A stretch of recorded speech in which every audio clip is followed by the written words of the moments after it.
Nice. I hear music.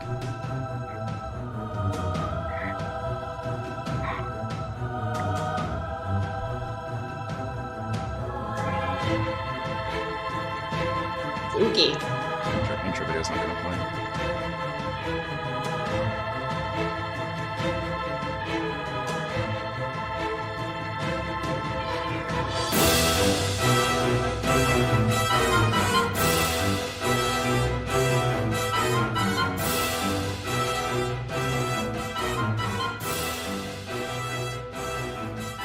Hello, everyone.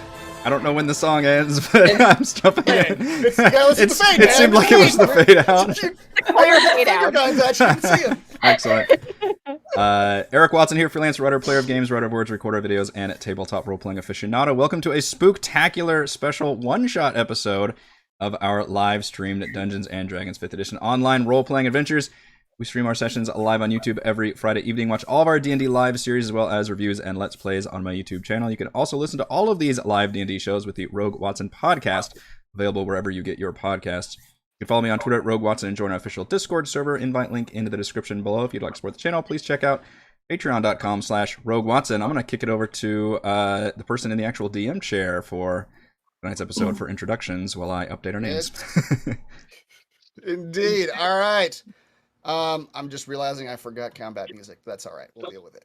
You just hear that music again. That was pretty great music. Yeah, I'll just do that over and over again. I am Chris, your DM, and I am joined by I'm gonna have to just do this by Did you forget all of our names? All the names. So Chris pulled these characters out. It'll be interesting if anybody from the chat recognizes any of these characters. Yeah. Reese playing Gramask, the half-orc berserker barbarian. I barely recognize mine. Yeah. Hello! I'm sure I can't even spell these names. Raymond playing Master Potado.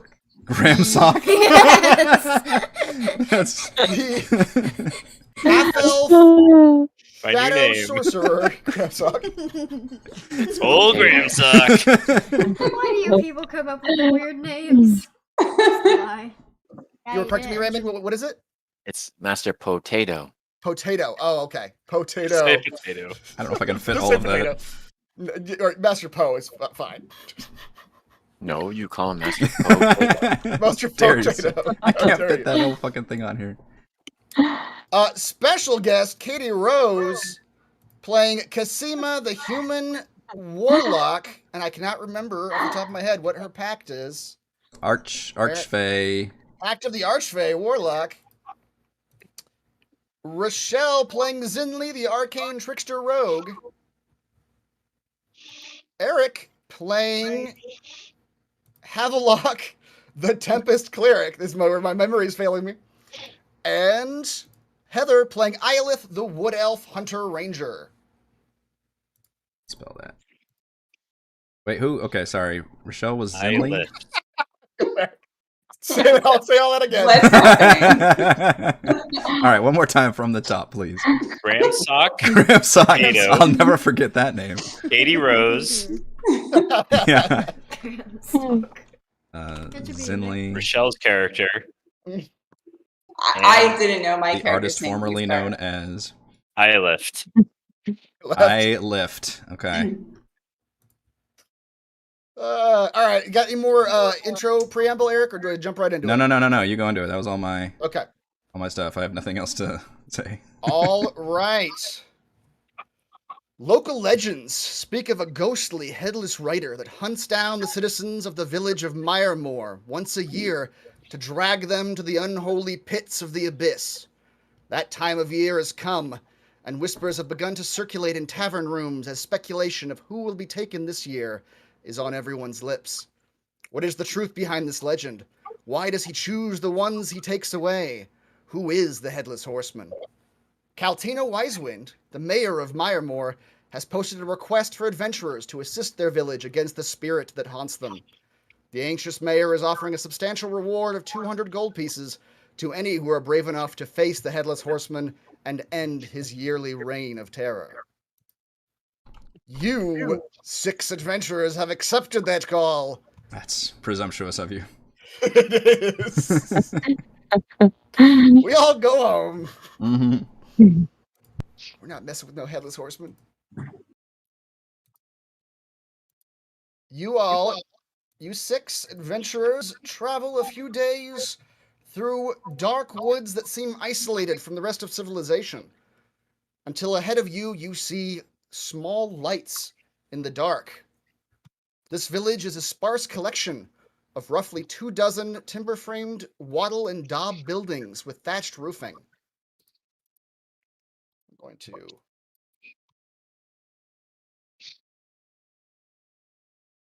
Only a few stand out as made of fired brick with clay-tiled roofs. The sky above is dark with heavy storm clouds ready to burst, blocking out the sun and giving the air a damp and heavy feel. The ground is muddy from recent rainfall that could fall again at any moment. Swirling fog envelops the village and lightly obscures the entire area. Lampposts dot the fences throughout and provide points of reference to navigate the village.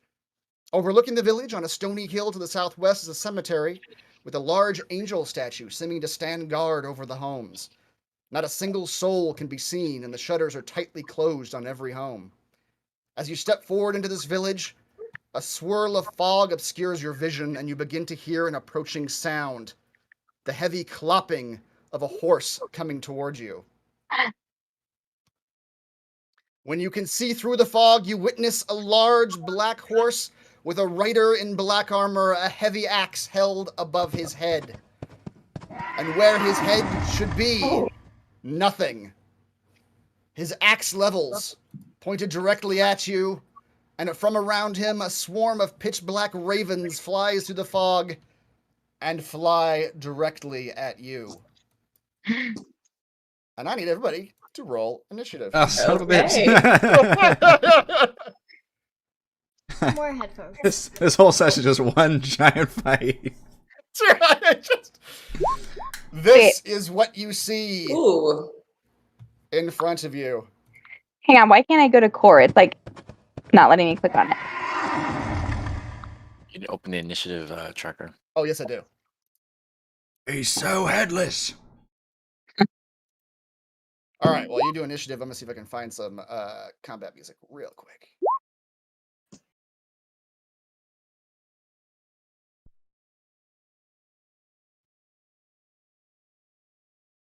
Okay, why can't I change anything on my sheet all of a sudden? You should be able to... I can't go back to core. It just keeps switching me back to spells. Oh, really? Yeah, Oh. I literally can't click on core. I mean, I can click on it, but it like flashes and goes back to spells. That is odd. That stupid computer. No. How do I unpop it?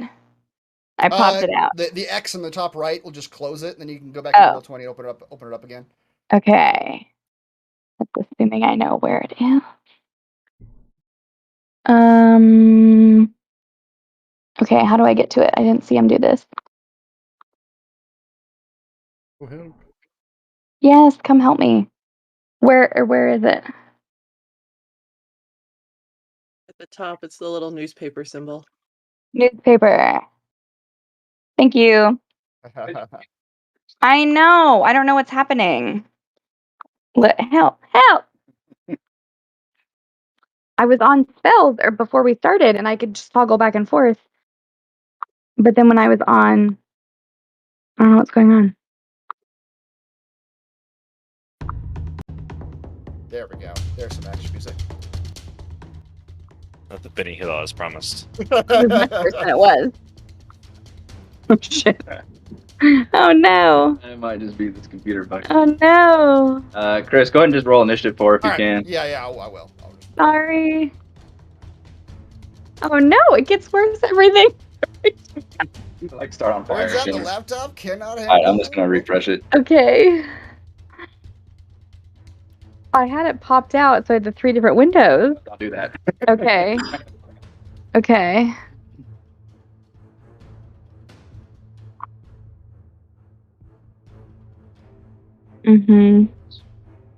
Sorry. You're all good. I'm still Did you see putting the map? all the enemies on the board. No, I didn't know there was a map. Where was the map? It'll take a second to load, I think. It's been a black box the whole time. Need to practice my voice. Well, I have a disadvantage. time to practice it, Raymond, because Trying to decide like who or what my character is, because right. apparently I played this once 4 years ago. Updated Chrome when it said it should update Chrome. Uh-oh. I practiced just now. So, side note, while we're doing all of that, then I'm gonna ask chat. So my character is, I think I was like a corrupt accountant. Is that you said accountant, right? And I think I remember from the I think I got in trouble for like tax evasion something like that or yeah. something. Now what? But I feel like the character was very similar to Celeste in that I was just very like timid and scared. And so I kind of need a new personality for this character. So chat, you let me know what kind of personality my character should have. What's my name? Zinli should have. Because otherwise I think I'm just going to end up playing it like Celeste. You've got I think you turns before we have to decide. Maybe go with like an Elle Woods type theme. An Elle Woods, that's easy to do. I could do that. See, my mind was going the other way. I was going like mobster. Like, you've been messing with the wrong guy over here. I don't know. The whole time. That was more just like stand-up comedian. I don't know. Yeah. Stand-up comedian. Maybe we better do something about this. Good. I don't know. Sleep with the fishes.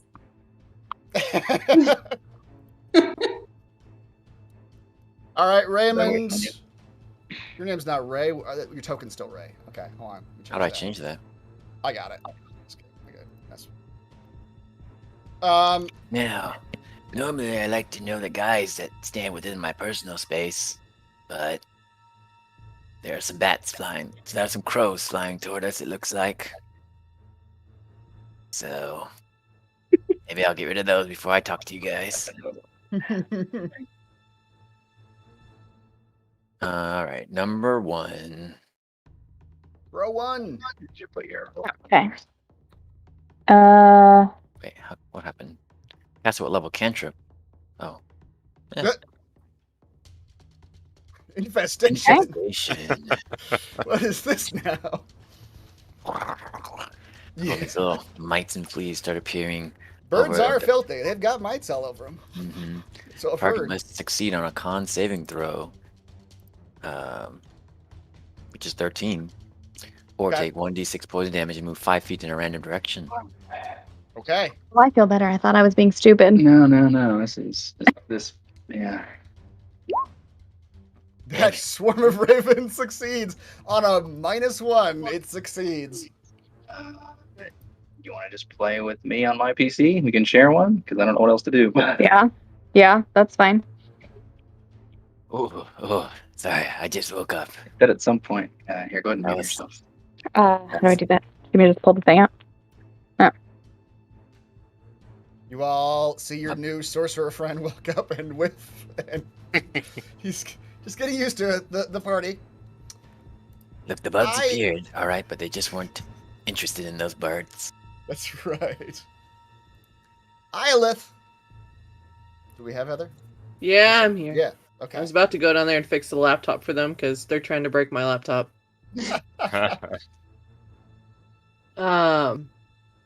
God, I'm in the same boat Rochelle is. I don't remember this character in the slightest. We needed like a character building session for our one-off. For our We really one-shot? for our one-shot. We could do like a full session 0 for the one-shot, yes. Heather, your character is just a ranger, so it should be really, it's, you know. Just a ranger. Yeah, just a ranger. I see how it is. She's only, I mean, rangers are only half cast. Oh, she's only a ranger. Yeah, that was important. Yep.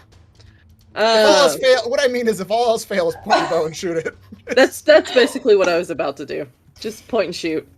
And then read your character sheet while everyone else is going. Yes, basically. That's what I've been doing while Raymond was going. I was like, what did I put on here? Oh, crap. I like my personality trait. Apparently I ran 25 miles without stopping at some point to warn my clan of an approaching orc horde. Okay. So I'm like, all right, apparently I'm very fast. Alright, I'm just gonna shoot a random light crossbow bolt at a block of ravens. That sounds like a good idea. I can hit one or two, right? Maybe. Which one are you firing at? Oh wait, there's numbers. Hang on. Yes, there are numbers. 1, 2, 3. Those are your choices. I'll pick 2. Okay. Whoops, I have no. There's no there's no on my character sheet. There's no like advantage, not advantage. Really? Yeah. That may be. Yeah. I don't see advantage on my character sheet either. That's interesting. Oh, my roll queries say always You gotta, roll advantage. you gotta turn on, you gotta turn that on in your settings to advantage. Oh, toggle. yeah. Everybody go The over what? here and. So if you go to settings and then under roll We were queries very and you prepared change for that to advantage toggle. Which advantage toggle? Okay. Yeah. Okay. Hey, look, What game are we playing? I don't know. Turns out Roll20 setup is the spookiest event of all. Wait, what does the map look like? I didn't see Oh the yeah. map. Ah! Oh, that's cool! What? So can you guys hear her okay? Yeah. Yeah? Okay, I can get cozy. So I rolled a 1 then. I so literally didn't even know we obviously had a missed. map. It was a black screen. Oh. Alright, I'm gonna I go think try and this'll fix the laptop. Work out because we're gonna use. I think this will be fine. She's next to me. She's using hers for webcam, and she can use mine for everything else. Yeah. Okay. Can we fix Iolith, a What's crossbow bolt happening goes here with this flying. Well, into the We're off to a different great distance. start, you guys. Yeah, change your yeah. webcam settings. Havelock, Sir. Oh, you are up. right. I'm playing this game too. I've been running tech support. Okay, so sorry, what's happening? Catch me up. Ravens and a Headless Horseman. I whiffed and Heather whiffed. Yeah. Well, that's a great start. So, clean slate for you. We running up and attacking this thing? Havelock probably would. We done range spells. Well, I see our adversary before us, and I've never backed down from a fight yet. Am I actually in range of charging this thing? 5, 10, 15, 20, 20. Ah, damn it. I can move right up there and just stand there and get fucking killed. Well, maybe I won't charge up there just yet. Run into the cloud of ravens and just... No, I don't. Fuck.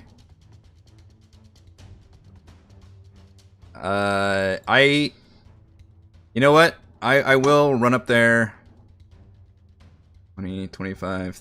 Because I think I can still Thunder Wave. Will Thunder Wave hit the Ravens? What's the box size on that? Give you a box size. Nice. 15-foot cube. From where you're standing, that will hit the ravens indeed. Excellent. In fact, Feel the call of the storm. He's a all right, pirate. 15-foot cube. 13 con saving throw. They just succeeded on one. Don't see that. Mr. hiding his rolls. No, he it's meant it's in- mine. He It was meant on mine. yours. Yeah, it was a Raymond's spell earlier. All right. 3 con saving throws for 3 raven swarms. Oh, feel the mighty wrath of the storm. All right, Havelock, you run up. Thunder arches out in front of you. Give me 3 2d8. It's up. It's Oh, 15. 15, almost maximum damage. wow. Okay. I've killed so many birds in my day. All right, Havelock. You do a significant amount of damage to all of these birds. That was a hard shot. The topmost swarm of ravens seems to there only seems to be 3 or 4 ravens left. They're all still circling each other, but there's not many of them left. DPS cleric. And next up is Raven Swarm number 1. Oh God, protect me from the birds. And it is coming right at you. This is too scary. Havelock. Yeah, she has like a bird phobia, and you just fucking Oh. Swarms of birds all over. Yes, that's the DM's goal, is to find the phobia and explode it. The birds are going to attack you, Havelock. However, since you just destroyed more than half of them, you think that they're not quite as strong as normal. But they peck at you with their beaks. Will a 14 hit you? No, sir. I'm an 18 No, AC. sir. I've got the shield and the faith of the storm gods. Yes, indeed you do. All right, Grimosk. Mosk also has cool intro voice. Grimsock, it's good to see you again. I don't remember you. There's not normally this much testosterone in these games. Look at me flex. By the end of this, it's going to be us just shirtless wrestling in the ground somewhere. Get me some oil.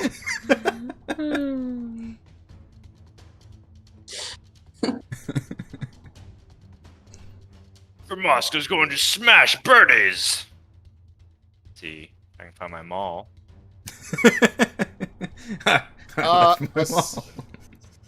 A 16 sure does hit some ravens. All right. 9, Grimosk, your maul comes down and catches the 3 or 4 remaining ravens and just pounds them into the muddy ground. And these ravens are done for. Man, that 1 in my damage is really bothering me. I wish I had a reroll on something. Yeah. Alright. All right. Next up, Havelock, you still at the forefront of the party. You see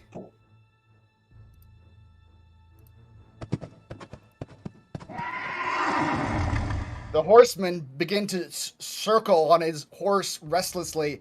His axe comes out to the side of him, and he charges you like a cavalryman, his axe out to the side. And he's going to ride up right beside you. And swing. I'd insult him, but it looks like it'd fall on no ears. Oh, no.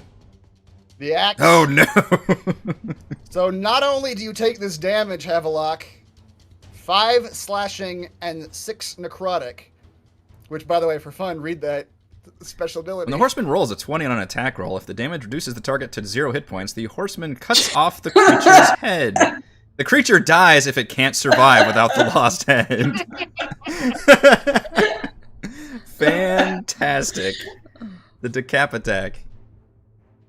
Okay, I take 11 damage. And because he charged at you and hit you full mid cavalry charge, Havelock, you need to give me a strength saving throw, please.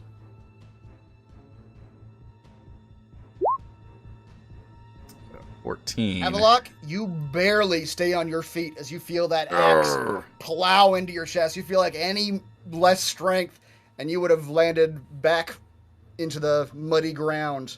Nobody does this to a follower of the stormy seas. I can thunderously rebuke a creature that attacks me. Okay. Force you to make a dexterity saving throw due to my Tempest domain. Or take close to maximum damage. Wow, that was pretty good, yeah. All right, a dex saving Lightning throw. arcs out of my eyes. Thor style. Motherfucker. The horseman. The horseman's so dexterous. He didn't even stop for you, Havelock. He's mid-charge, and your lightning arcs out, but he's already gone, riding past you. And he rides right past you. It's rude, is what it is. Rides up to you, Grimosk, and also swings his axe at you. Flex his bicep. He did not do a full charge on you, though, so this is not the cavalry charge. I didn't do a full charge on you, Grimsock, just saying. Obviously, he chose the more dangerous target. Oh, damn. Jesus. I'm That glad that didn't. That Felt like a max, full charge. that was max damage. is what Oh that my was. goodness. Goodness gracious. Okay. He isn't playing around. And once again, Grimosk, he does not even slow down on you either. All right. That's over half my health. Yeah. His horse turns and begins He riding goes back for a southward. charge. No, not my head. Is that your way of saying no attacks of opportunity? You can make attacks of opportunity, actually. I already yes. used my reaction to zap him. Okay. Grimosk, you may make an attack of opportunity. Which you do take half damage, by the way, on a fail. When I did. Oh, okay, good. That's good to know. Okay, so you take 6. Ooh. What? The Nobody fuck? runs from Grimsock and lives. Critical hit. Lordy! Wow. And- Wow. Look at them That's- 6s. That's it. I think. All right. Well, what you notice. Wait. As a half orc, I get savage attacks. No, what does that do? I can roll one of the weapons damage dice one additional time and add it to the extra damage of the critical hit. Good God. Wow. All right. This is all coming into play really quickly. This is going to be over real quick. Yeah. Well, don't run from him. Like, can I roll 2d6? It says one of the damage die, right? Yeah. And them all. So yeah, you would roll the one of the d6 again. I think. Okay. Okay, so another 5. Take it. All right. As the horseman departs the two of you, he begins riding south, and as he rides south, you see another curtain of fog sort of obscure your vision, and you lose sight of the horseman. Does he really have that much of a speed? His horse sure does. I actually don't know how far I moved, but the southern movement was he disappeared before he got that far south. Next up, Birds. though, Yeah, is the birds the are stupid. birds. And Havelock, you are still up front. How'd I kill those birds? You killed one of those birds. God damn The it. top I tier. killed one of those birds. Yeah, Grimsock killed one of those birds. Damn it. I Puffs his chest I up. softened it up. According to... Okay. Is chat saying something different about reckless attacks or Nope. whatever, savage? Pay no attention to that. 13 is not Okay. through my meaty exterior. The birds peck at your shield. Kasima, you are up. I will take Eldritch Blast for 500. Very nice. All right. Alright. Wait, I can... Eric, do yeah. you have it, Switch to Eric? that? you Yeah, I Okay. do. You still give me access. Would you like to click the button? Yes, I would. Okay. Ooh. There you go. Are you attacking the birds that are attacking Save Havelock me. right now? Oh, sure, yes. Okay. Yeah, I will save him. All right, a 13 will hit. Yay. Right now you Some can click ravens. on the damage right there. Oh, This you one? can do it. Oh, okay. I think she has to move a little Oh. closer. Not the best damage. What's the... Ugh. Oh, it's 120 feet. Never mind. Yeah, it's. All right. You blast a couple ravens out of the sky with that Eldritch Blast. Hey, look at that. You killed birds in D&D. How cathartic. What a win! What a day! Right. After the flamingos almost killed me at the zoo today. Zinley! So there's birds left because the horseman ran away. The birds are still there. They're still flying towards you. There's a pack of birds in the back, and then there's a pack of birds surrounding Havelock right now, pecking at him.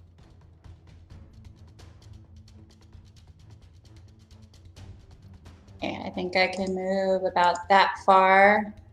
Let's see. Mhm.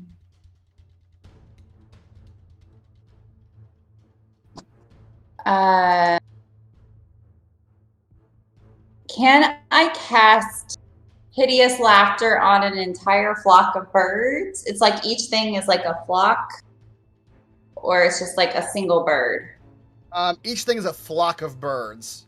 Depends on how it reads. How the spell. I'm not sure how the spell reads. Well, it says a creature of your choice, so that's probably not going to be very helpful. Yeah. Laughter of one bird. Okay, well, and I'm just going to stand back here and I'm going to try to shoot a bird. So I guess this is a situation where I would get sneak attack. Okay. On the clock that's on Havelock, yes. All right. So there's my attack. Oh, excellent. Okay. Yeah. So that's 5 piercing damage, and then I get an extra 2d6. Okay. 6. All 11 right. total. Did I kill a bird? You killed a few birds Nice. with that shot. Zinli, you one well-placed arrow cuts through a number of them. And there doesn't look to be too many left in that pack, or that swarm. Zinli, almost seemingly in reaction to you shooting one of the swarms of ravens, the one in the back flies over Havelock's head and comes straight for you.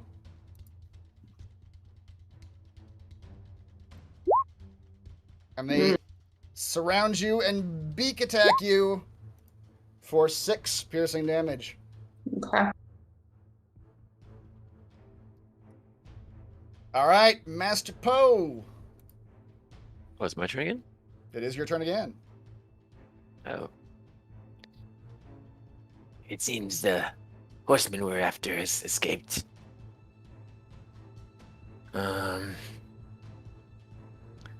Now that I've had a chance to warm up, let me show you what I can really do.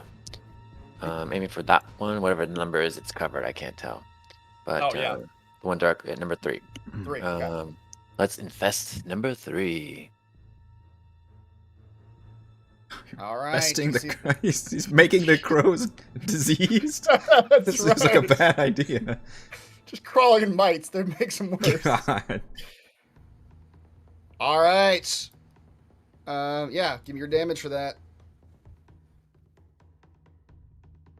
5 damage. You A see? random direction they have to move. Okay. I'm controlling them. So West. they move west. All right. Which means Zinli, you can actually take an Does not opportunity attack. provoke opportunity attacks. Oh, it doesn't. Oh, okay.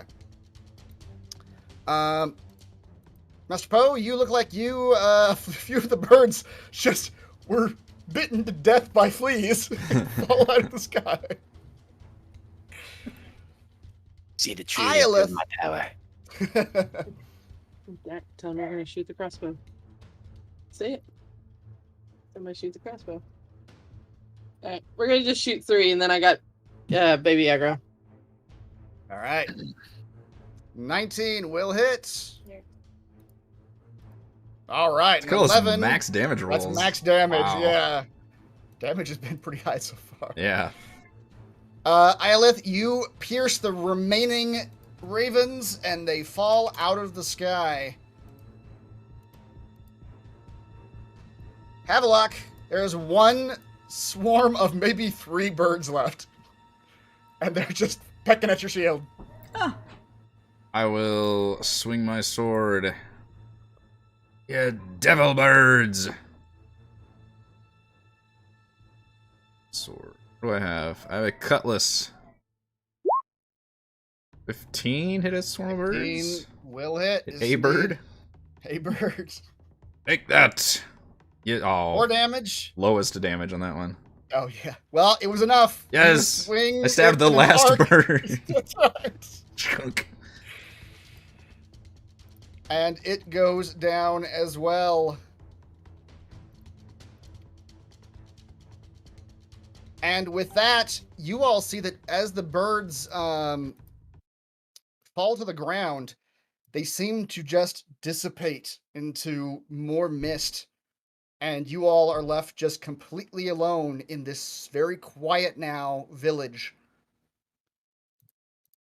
Moss does not want to be alone with his thoughts. Quick, someone say something. It's with the birds.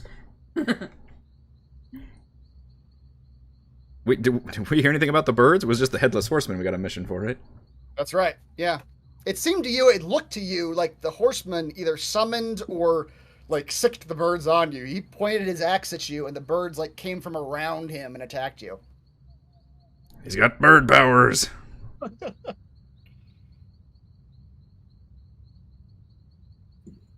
Well, that was quite the meeting that we had. Are all the birds dead? Do they look like normal birds? They have dissipated into mist. Oh, They are gone. There are no birds at all now. Now you're just left with a path. It's ostensibly a stone pathway through this village. It's very muddy. It's very wet around here. To your north, you see a sizable pond with a very odd-looking stone obelisk in the center of the pond. To the west of that, you see a fairly nice-looking home up here. To the northwest, you see a farmhouse to the south, and more buildings in the interior of the village. But you guys haven't gone that far yet. I need one of y'all to light a torch, because I can't see shit.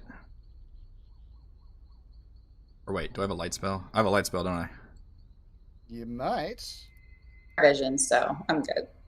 You're on your own. Allow me to light the path like the beacon in the sea. All right. Cast a light on my shield. Okay. Havelock, your shield begins emitting light around you.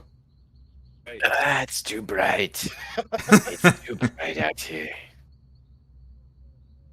Point that thing the other way.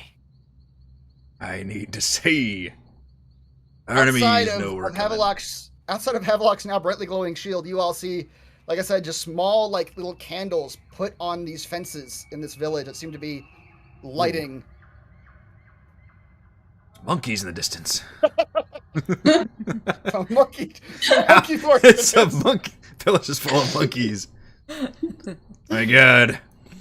It's worse than we feared. Muska's fought monkeys before. He's fought many monkeys, but never more than 5. After 5, Grimace loses.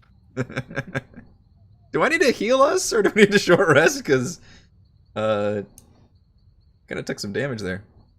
You guys see each other's health bars, at least? Visually? Yeah. Oh, I see his health bar.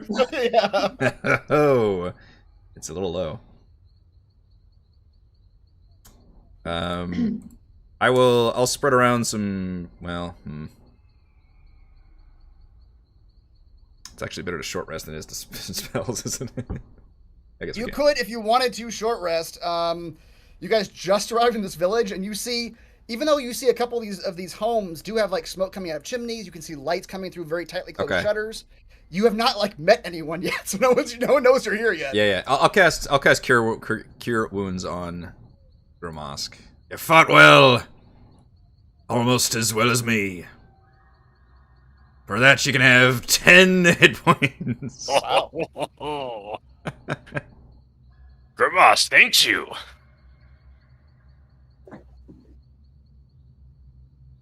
Grimace sucks up health points. Alright, let's start exploring some homes. Yep. You all can look around at will. I feel like you two know each other. I don't know you. Who are you?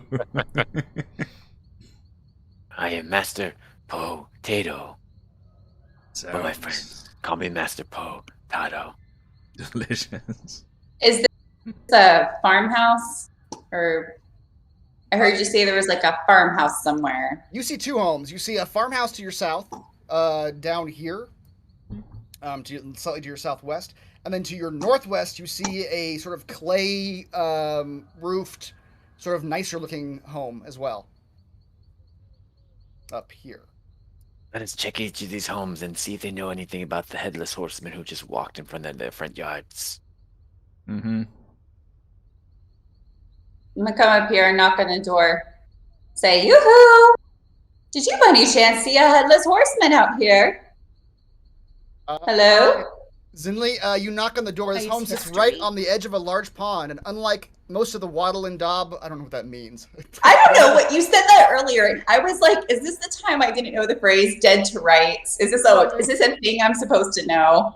Waddle and Daub. Waddle and Daub. I've never heard that before in my life. Okay. Waddle and Daub homes in the village. This one is instead made of sturdy brick with a clay-tiled roof. Colorful flowers sit in planters on the windowsill, and the smell of fresh baking wafts through the open window.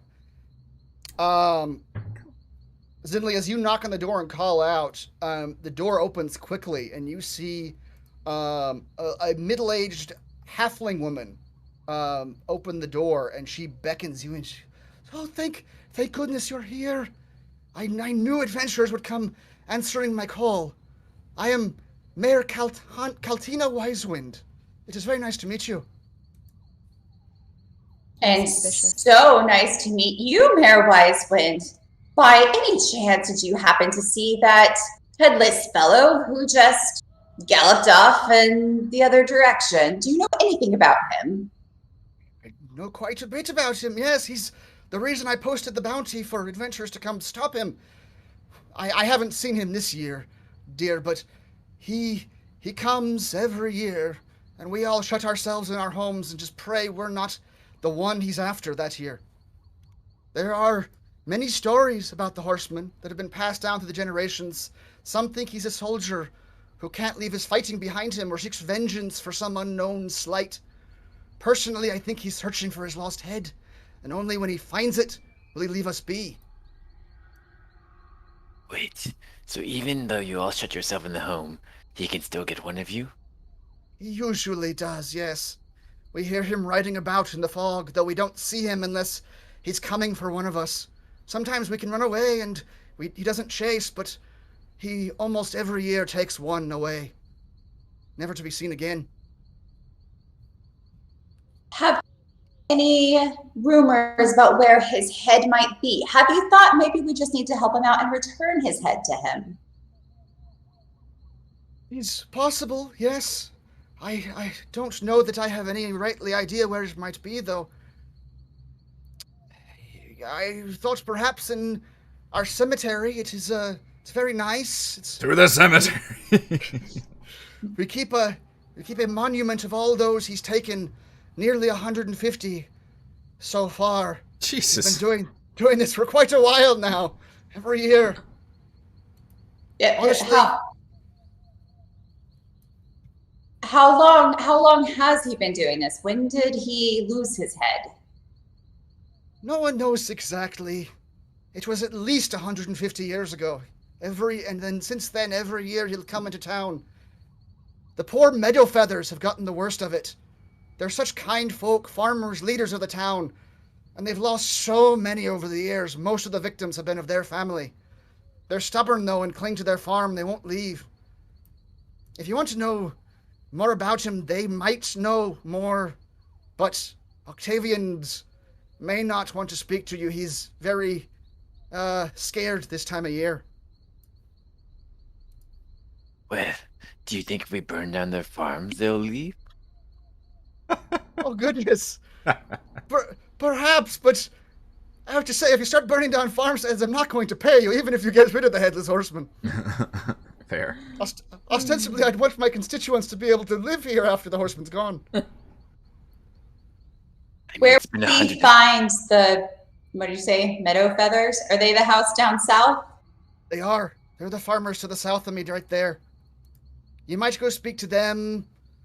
There's also the inn right over there to the west. She points at a much larger building right to the west of hers, right across the way. And you can see the door, unlike most of the other homes in this village, the door of this inn is open. You can see light coming out of it.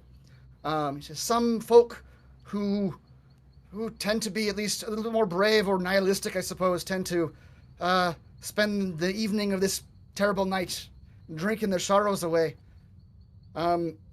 Besides that, and the farm, the herbalist to the north, Leandra, the herbalist Leandra, she's been here the longest of anyone. She might have some wisdom for you, but she doesn't like speaking to folk normally.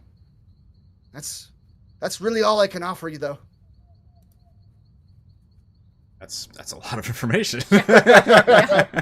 Probably should have been writing this down.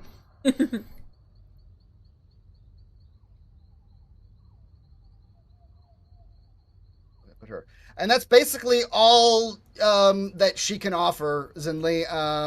You talk to her for a little while longer, and she kind of reiterates a lot of things, and she's sort of bemoaning the curse on this town. But as far as clues or points of interest that she has to offer you, it's basically pointing you to the farm, the inn, or the herbalist to the north. Split the party. That's right.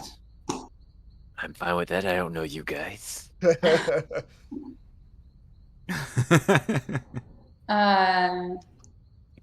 Come, one with the glasses. Let us go up to the herbalist. So, we just fought him off. Does that mean he's not coming back? She sort of chuckles at this, Havelock. I defeated so many birds. Some have tried to fight him before, aye. But he vanishes just as quickly as appears. As poof, gone into the fog. Only to appear another time when you least expect it. I'm afraid you've done nothing but delay the inevitable victim.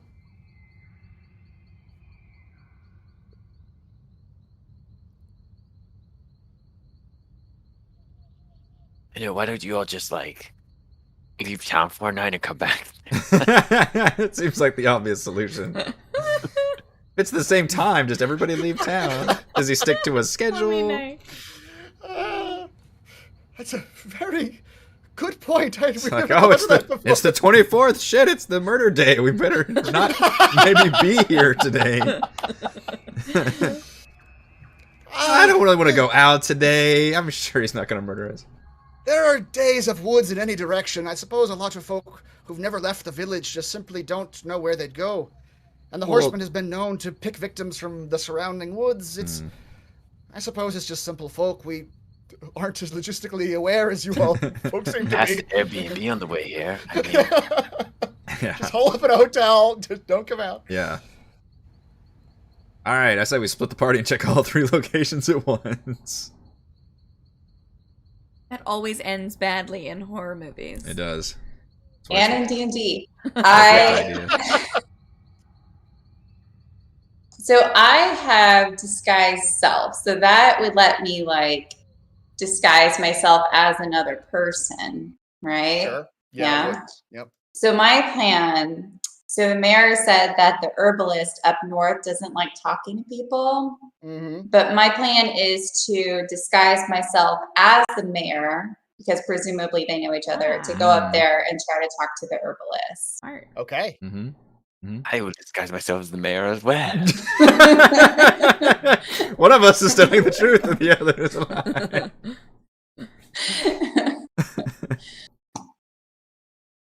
All right. Yeah, you guys can absolutely do mayors. that. There's 2 mayors. So we're twice as trustworthy. That's right.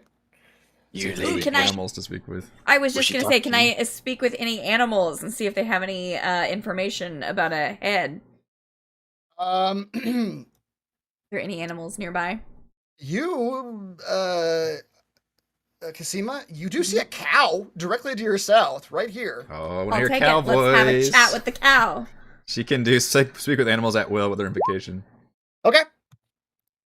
All right. So, Zinli, Master Poe, you two head up towards the herbalist. I'll start walking you in that direction. The herbalist is right up this path to the north. You can see as you get up this path, you see a hut at the end of the path, and sitting on the porch of this hut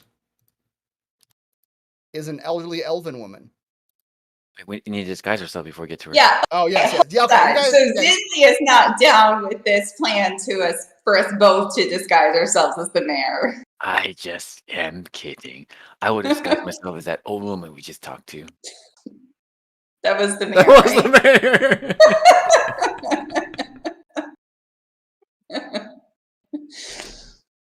Okay, you guys work that out. You guys think about that for a second. You disguise yourself as Zinli. She's the only person we've to give her the perfect alibi. Meanwhile, Kasima, you've gone to the south here. to this cow. This cow. This cow, it looks fairly startled by your presence, but maybe the whole situation in general. Can I calm its emotions? Can I do that at will?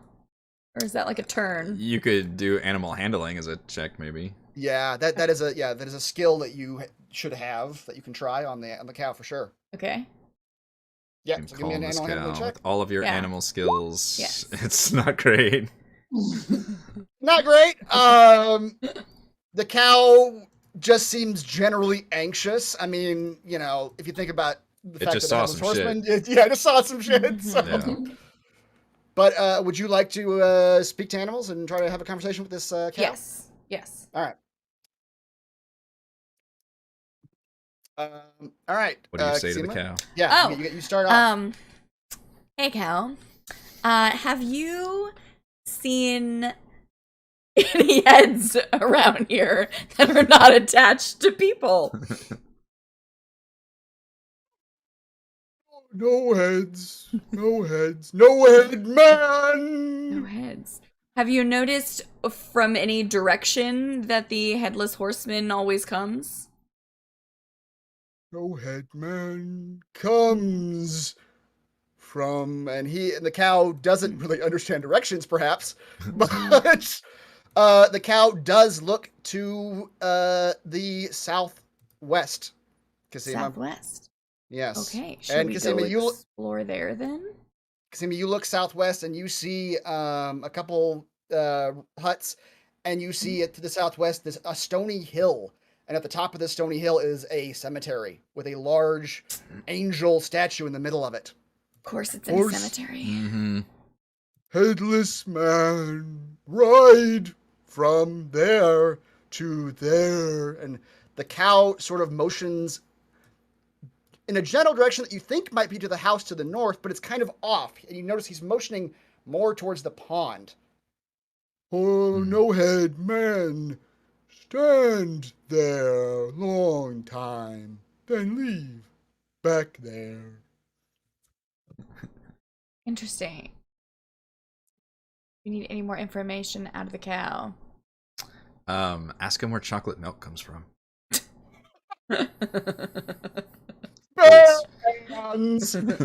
Brown cows, obviously. Violet cow. You're going to much find out how cows feel about being milked. You don't want to hear this story. Do you want to explore the cemetery or go towards the pond and check it out? Both actionable intel. Mm-hmm. All right. Meanwhile, Zinli, Master Poe, what are you guys doing? I think we're still just bickering over who's going to be these guys. You can keep bickering, and I will move on to the other two and ask them what they're doing while you two bicker. I will hide behind the trees and listen. I will And judge as an action. use my disguise self to disguise myself as the mayor to approach the herbalist. Okay. Is she this person up here? She is. You see, find it. You see a small hut sitting near a gently flowing stream that empties into a large pond. An elderly elven woman in a simple brown dress sits on a rocking chair outside the hut, smoking a pipe and petting a large black cat on her lap as she stares thoughtfully out at the pond. Did the mayor by any chance tell us her name before I approach her?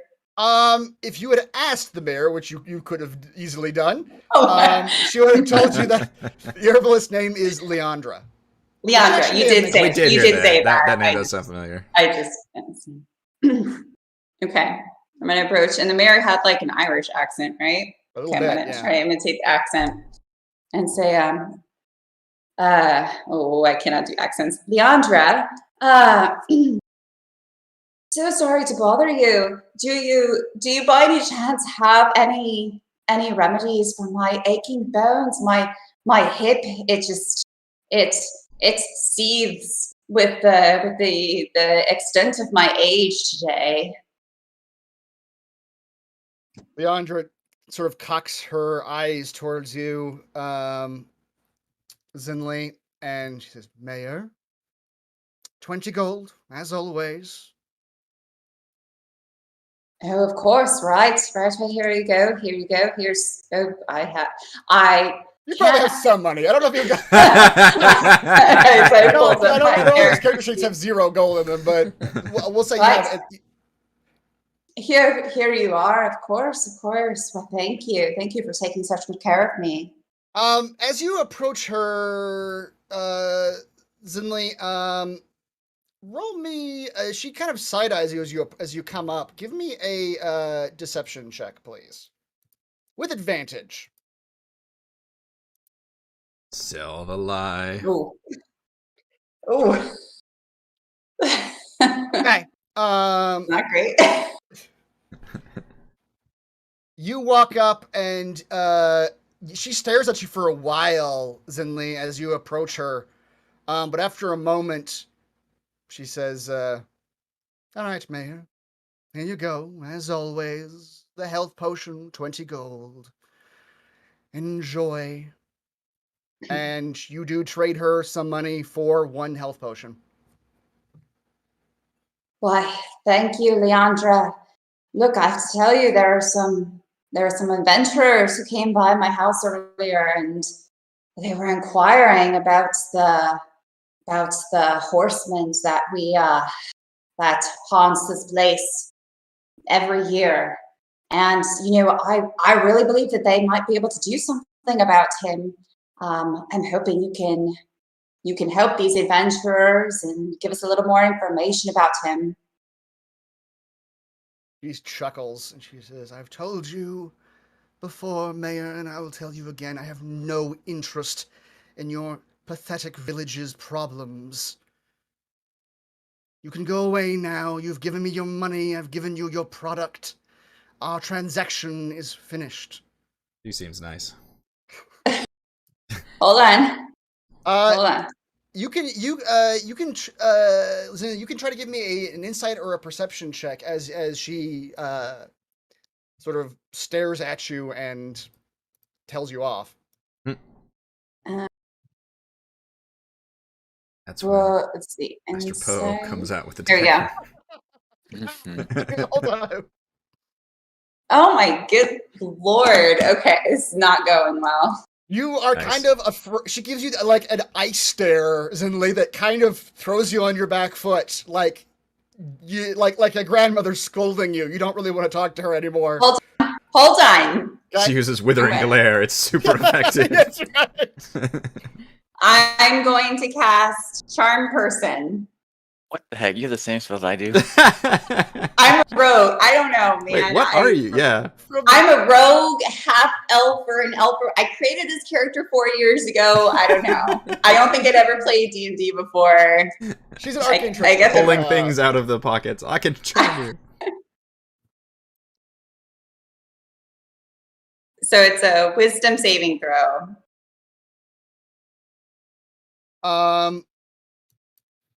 Okay, a wisdom saving throw. What's the DC? I think yours is a 13, I believe is 13. Yeah. I think I saw that earlier. Okay. All right, I'm not going to show it to you.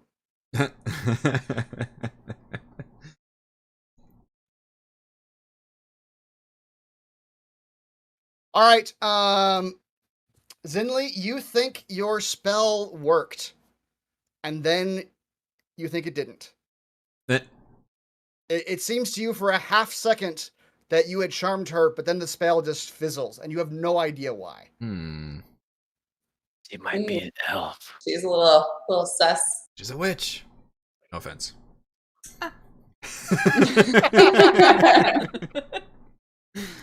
Oh, all right, I'll leave you to it then. I'll walk away. That. All right, and as you walk away, she stands up and she begins to walk into her hut. And she does. She walks into her hut and she just sort of slams the door behind her as you walk away. Meanwhile, follow her in. Gramask, Havelock, Aelith, what are you guys doing? I guess we went to whatever the other was. It the inn? There was an inn. Yes. Yeah. Yep. Up here to the Check out the northwest. inn. I could use a drink. I'm still wounded from the burns. All right, you guys go up to the inn. This sturdy one-story building is the largest in the village with a 3-peak tiled roof. The sound of conversation drifts through an open window, and a sign above the front door declares this to be the Sleepy Bee Inn. Inside, a handful of rough and muddy farmers are hunched over their mugs inside the tavern room, murmuring among themselves. A large, messy older man dozes in a chair behind the bar, and a young man with curly hair stands behind the bar and smiles with a hand raised in greeting. The young man looks like this. My boy, we're here on horseman business. And he slams his hand down on the table and leans in. Of the headless variety. Sir, yes.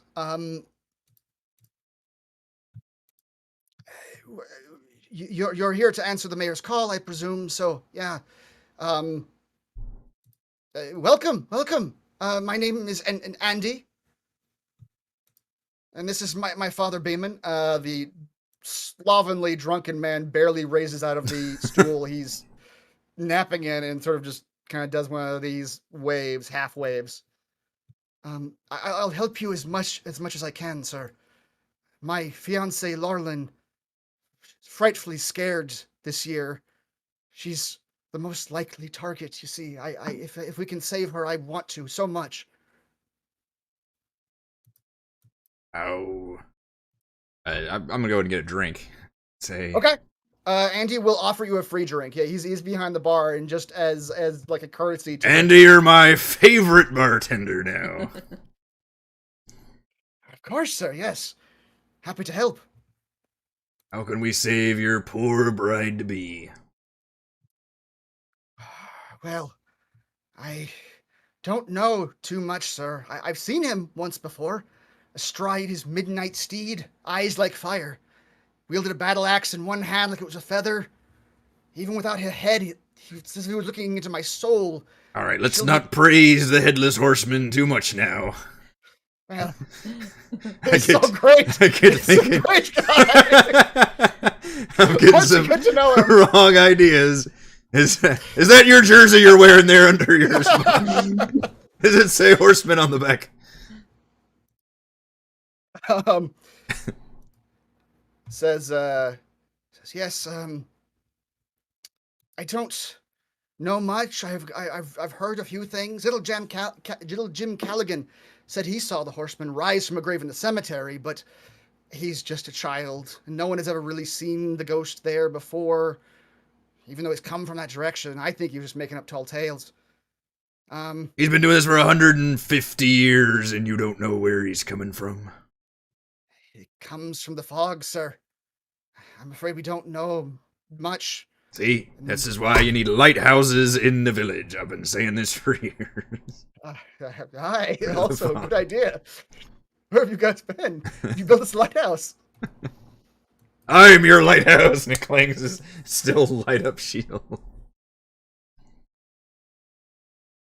Says you might talk to Leandra, the village herbalist. She might know more. She's not very nice, but Don't try that.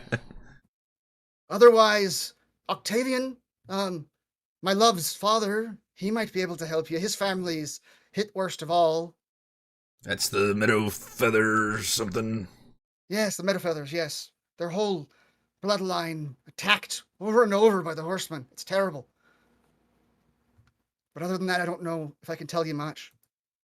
At this, the old slovenly man sort of pipes up and he says, yeah, you want to defeat the horseman? Good luck. The heartless demon knows no mercy. I've been here longer than any except that old flower picker Leandra, and no one is safe. You hear me? You want to know more? Go pick their dumb brains. He waves his hand at the huddled farmers within the inn. Mm-hmm. I let the look over. Can we use him as bait? Certainly smells enough. He's not a very nice person. My father he tends to like to get drunk around this time of year. You know, it calms the nerves. Who doesn't? It's Thursday. I don't know how stressful Halloween is with all of our family in town. That's right. All the drinks. What have you? Moss wonders what makes your fiance more likely to be killed by a headless horseman. Grimace neck thick, make bigger trophy. Grimace next in line of death. Suppose you might be, sir, but it's usually people who live here, and more often than not, it's meadow feathers who get the brunt of the attacks, and more often than not, it's the ladies of the family that get it, and it's never children, oddly enough. But Leandra is of age now, we're to be wed, and both her father and I fear for her. Wait, sorry, what? I think that Leandra is of age to be wed? I'm sorry, that's not the name. Leandra was not. Leandra was the name. She's the herbalist. No. Laura Lynn is the name. Okay. I'm mixing up names. Sorry. Laura Lynn is the name of the girl. He's Judge Leandra, she could be ripe for the wedding. That's right. She's of age.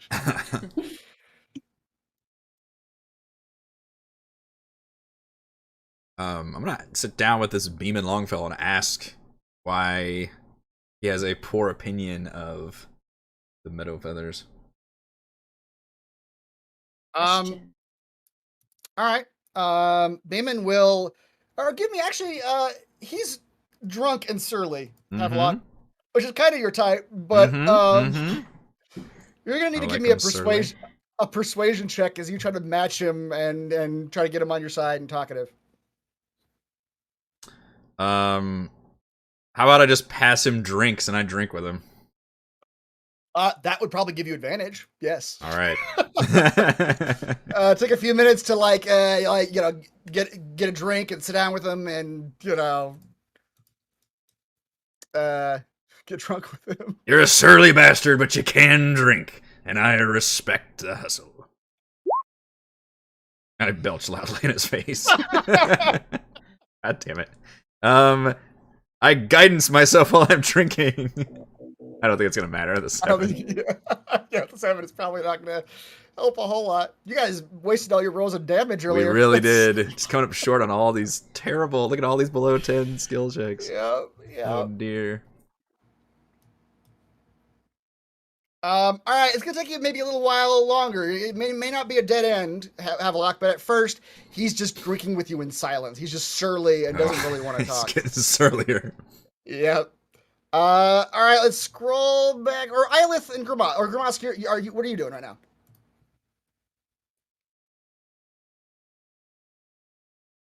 I guess Grimace is still confused why the Headless Horseman wants why not me? some thin-necked person over him.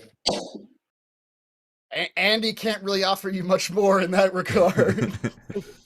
Besides just who the common victims are of the Horseman historically. Okay. Grimace, I guess, hurts himself in confusion.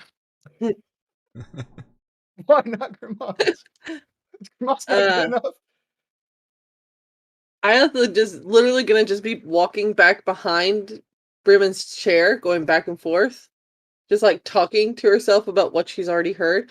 Well, why do they always go after this one family? Is it always the women or is it the men? Like just asking the questions repeatedly, like on the worst kid's toy that you cannot shut up, like that kind of annoyance level. So just like hoping to also potentially give him Havelock some extra advantage as he's going to want to make me shut up, so he'll start talking. What is this? Okay. Let's see. Kasima, you just got into talking to a cow. And now you're by yourself in this courtyard. You've got a farmhouse to your south. The cow briefly motion to the pond, but your friends are elsewhere. Where do you want to go right now? I kind of want to go off on your own. It's the best thing to do in a horror setting. You never know. Without telling anyone. I'm debating. It kind of sounds like we're not done with Leandra. Like she has more information, but I also kind of want to go check out the bond. Do we have a group vote? You're the only one that's talked to this fucking cow, so we haven't heard about this cow's information yet. You don't know what's happened with the rest of us. Do I need to all tell the group? We're not even a group right now. I think 2 of them are still topside, and the 3 of us are in the inn. So you'd have to go wander either one of those directions to get a group, or go on your own. Okay. Where am I? Can you pull up the map? Sure. What am I close to? I don't even know where I am. You're down south by the cow. I'm down south. Oh my gosh. Yep. Like in really the darkness, far. alone. Okay. You and the cow. Maybe a headless horseman will come after you. So I guess can we go head towards the pond? You can. However, you are acutely aware right now that you're not holding any source of light, and the specks of candles are the only thing lighting your way. Got it. Okay. She probably has a torch she could light up if you want. Yeah, you can pull out a torch. That's totally cool. Okay. I'll do that. See if there's any like fish you can talk to. I don't know if you can talk to fish. Are fish beasts? Fish are beasts. Like up at the pond. Oh, here's the pond. Sure. Okay. Oh yeah. Oh, it's so pretty. Okay, yeah, let's cast Speak with Animals. You're just the one that wanders off and talks to all the creatures. That's right. That's for the whole time. All right, Kasima. A large boulder jumps from the center of this broad pond. Small fish swim lazily in the water, and insects buzz in the shallows. Hello, guys. We were wondering if you had any information about the Headless Horseman.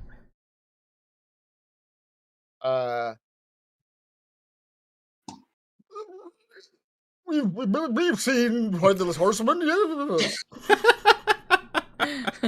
Is there by chance a skull in your pond? Sure.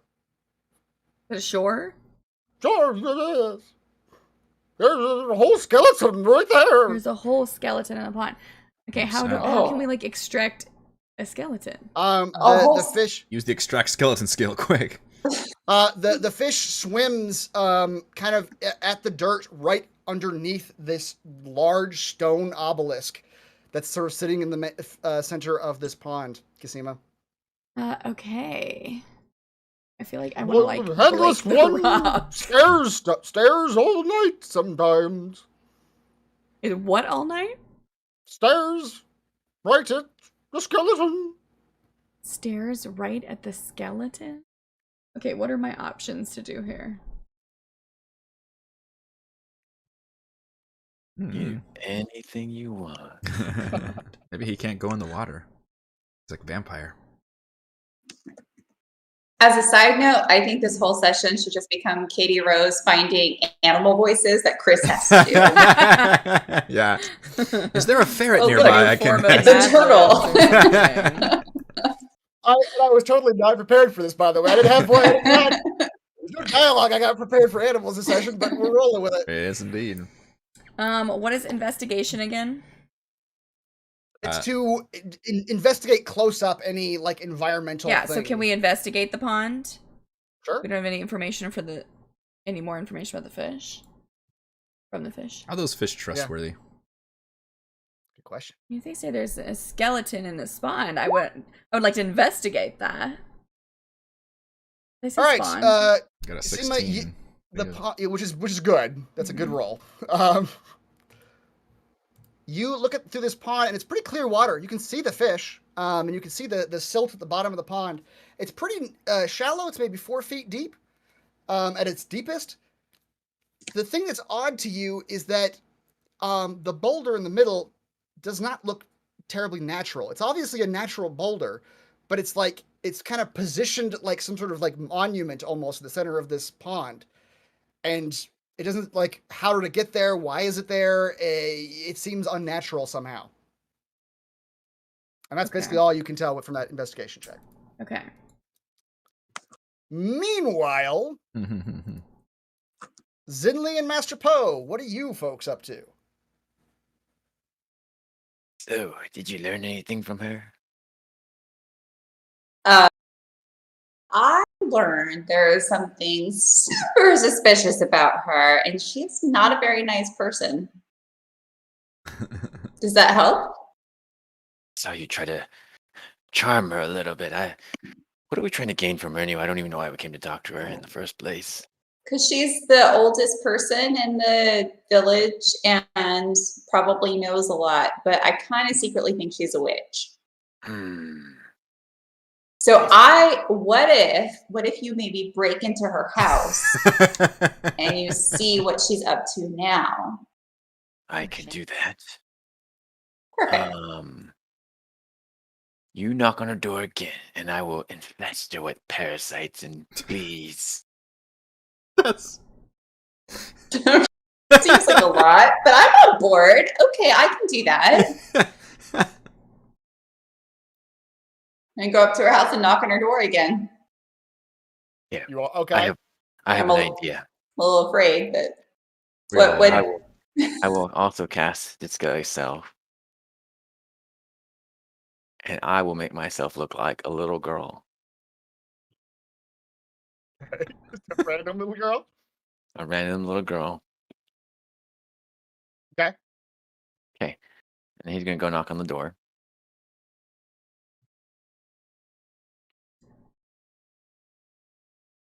You hear a voice from behind the door.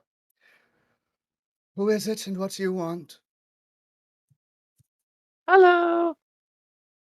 My name is Julie, and I'm writing a report on the Headless Horseman. And I heard you know all about the going on in this town.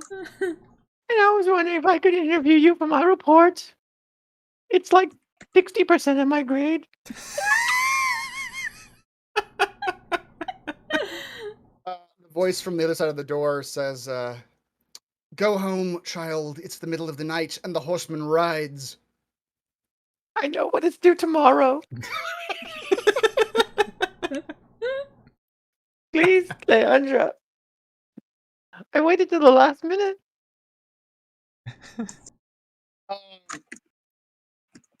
Give me a deception check with advantage because you are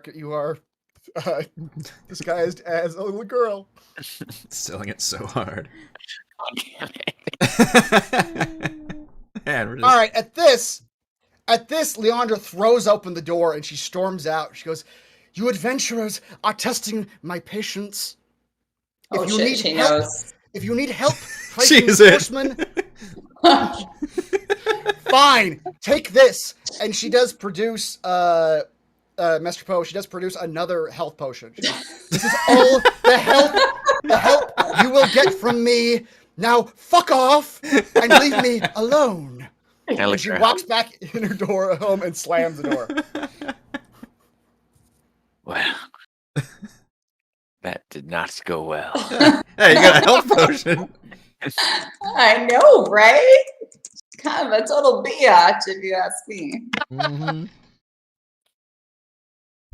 Let's go back. I don't think she will help us. I don't think this is going well. All right, back to Infolk. Havelock and Ilith, you guys have been sort of Ilith just pestering Beeman for a while, and Havelock, you've been attempting to drink with him. Havelock, give me another persuasion check with advantage. Do I need a guidance while I'm drinking? You could do that. You could absolutely do that. I think I've got that. As I'm like doing a little bit of shit under the table. Early, I need a little help on this one. How about an 18? All right. Over the course of maybe 10 minutes of like pestering him, Ilith is back there like pacing around, pestering with her little repeated questions to herself. And you sort of playing the good cop and getting drunk with him and like trying to get him to talk a little bit. He does give you a few tidbits. At one point he says, Stay away from the cemetery if you value life. Horseman haunts that place more than any other, I tell you. That just causes Isla to start asking a whole new set of questions. Generally good advice to avoid the cemeteries. I find burial at sea is the only real path. Cemetery. Is that because he lives in the cemetery? Does he not live in the cemetery? Does he want to live in the cemetery? Is there something he wants in the cemetery? And the other piece of information you get is after in the middle of just sort of rambling talk, at one point he says, I tell you, it's that Julian Meadowfeather. Came into town 150, 160 years ago. And ever since she came here, the horseman's haunted us. She's the one who brought the curse to our village.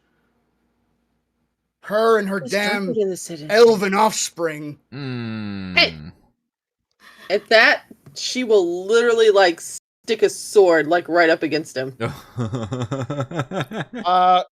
a freaking elf. Don't jack with me. All right, give me an intimidation check. Also with advantage because you are behind him and you surprised him a little bit. I am not intimidating in the slightest. I have a -1 for intimidation. So I'm just going to put that out there. And yet, on the sword. Mm-hmm. Wow. All right. With an 11, he says, no offense meant, madam. It's just, it was a long time ago, well before He's well in his cups. That's right. Never any offense meant. That's always about that. It's just odd, There's not many elves around here, and this woman comes into town and has a bunch of half-elf kids. It's just odd, The Meadowfeather's still got a bit of the elf in him. Not because there's anything wrong with that, of course. Just saying it's odd is all. Really wanted to go like this, and it just like ends up like cutting open like his belt so his pants fall down and make him look stupid. He hasn't stood up yet, but you could probably do something. Yeah, well, I am behind him, so it just it's like a his belt. Yeah, it's the trick, not the treat. Right. Yes. A treat comes later when he tries to stand up. That's right. Yep. He doesn't even notice. He's very drunk, and this stool is holding him up. Should also go under his chair and tie his shoelaces together. Guess we gotta go talk to the Meadowfeathers then. Can we put him in the cemetery? I wonder what happens if we put him in the cemetery.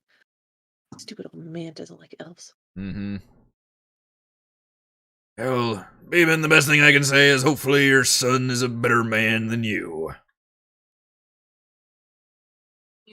You're a terrible drinking partner, buddy. I'm not your buddy. Stand up menacingly. Beeman looks really sad as you walk away.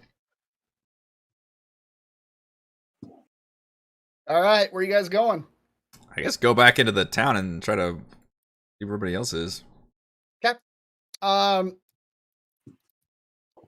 a look. As you go back into the town, you see a few things. Zinli and Master Poa, you guys are just retreating from the hut at this point, right? Yeah, we give up. You guys have talked to her twice. You've gotten 2 health potions, but she is wholly unwilling to help you. You see the 2 of them kind of coming down the path, your direction. And you guys kind of meet up at this central area here, this little fork in the road.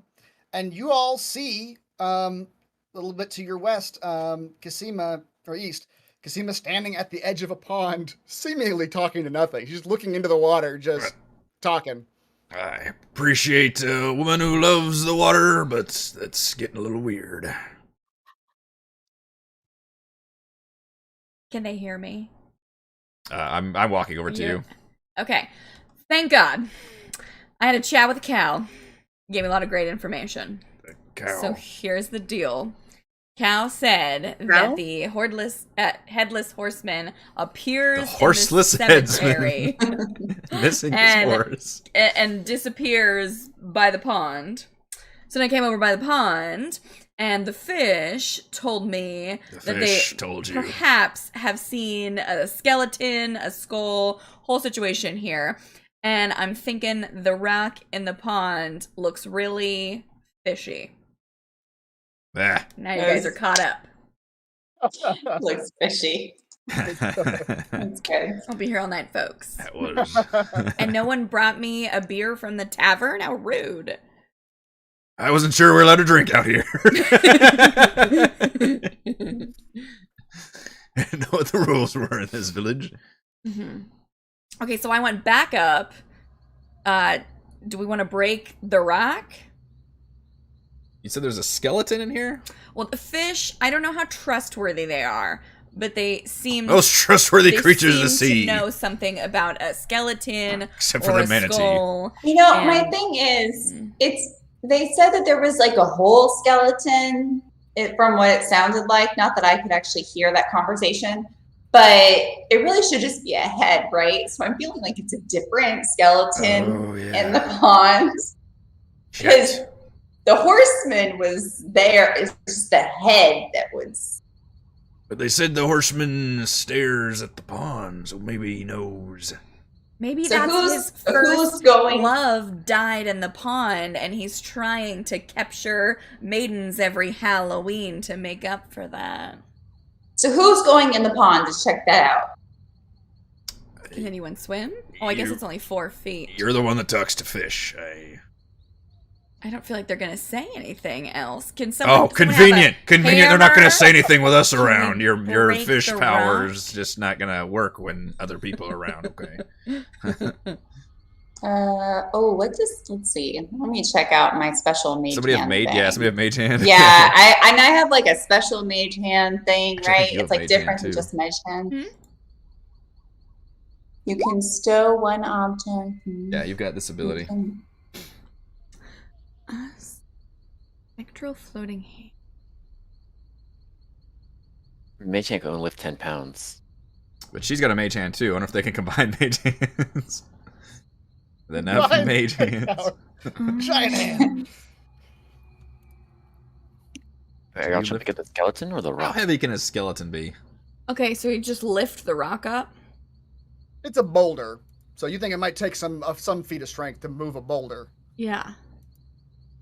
Why don't all of us go into the pond and push the boulder? Oh. It only looks to be about 4 feet deep, and none of us are super short. Can I do some nature check on the pond to make sure there's nothing sinister about it? Sure. Give me a nature Oh, check. I'm not good at nature. Am I good at nature? Is anybody good at nature? I can't see without. Your nature is a 2. Your nature's better than mine. Anyone have higher than a 2? Well, look at. I mean, it doesn't hurt to just look at it. Oh, it looks like a pond, all right. It does look like a pond. You can see the fish. But that's about it. As Islet is just continuing to pace and just talk out loud with questions that have no answers, I'd like to cast Detect Magic on the pond to make sure that there's nothing inside the pond. Ah. Excellent. Master Poe, you probably do a pretty good job of sussing out the natural elements of the pond. And at the same time, Islet, as you cast Detect Magic,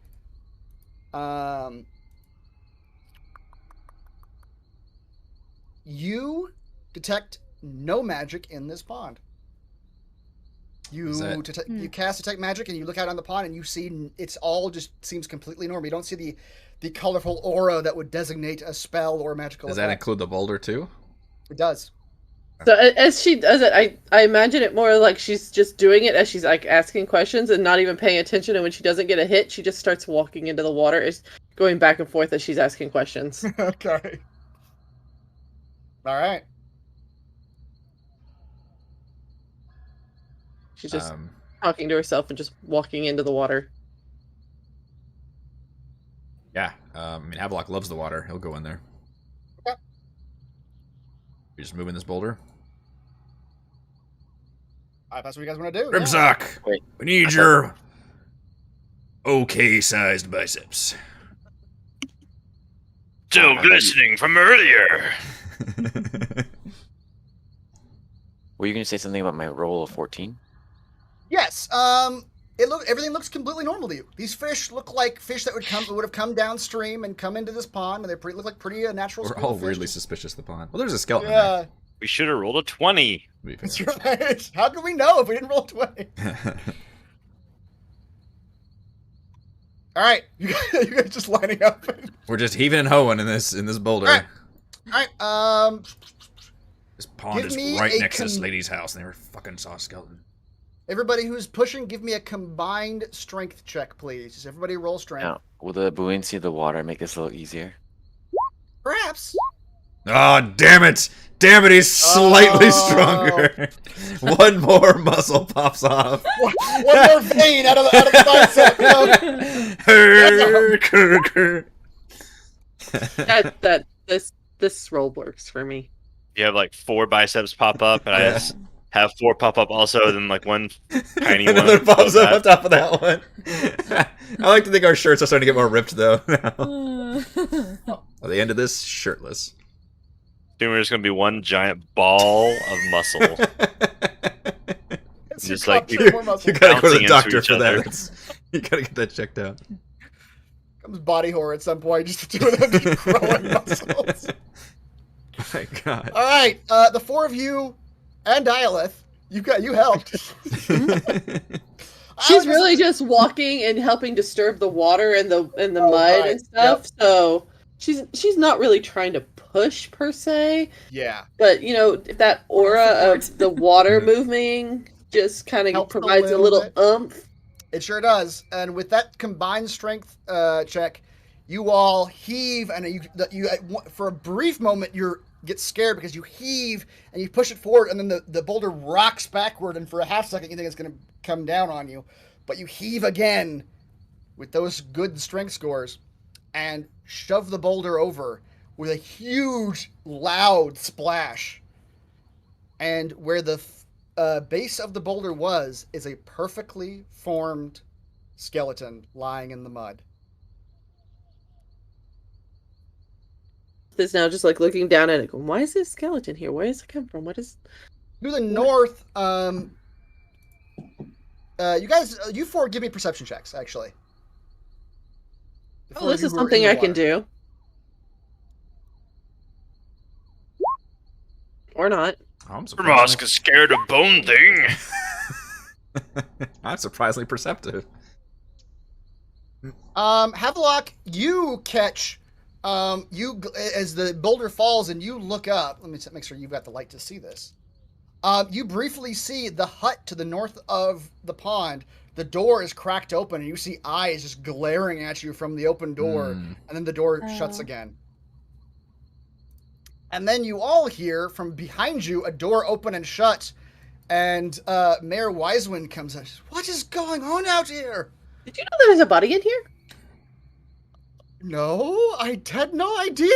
What's you talking about? She's lying. Be stocking to fish more often. Full of information.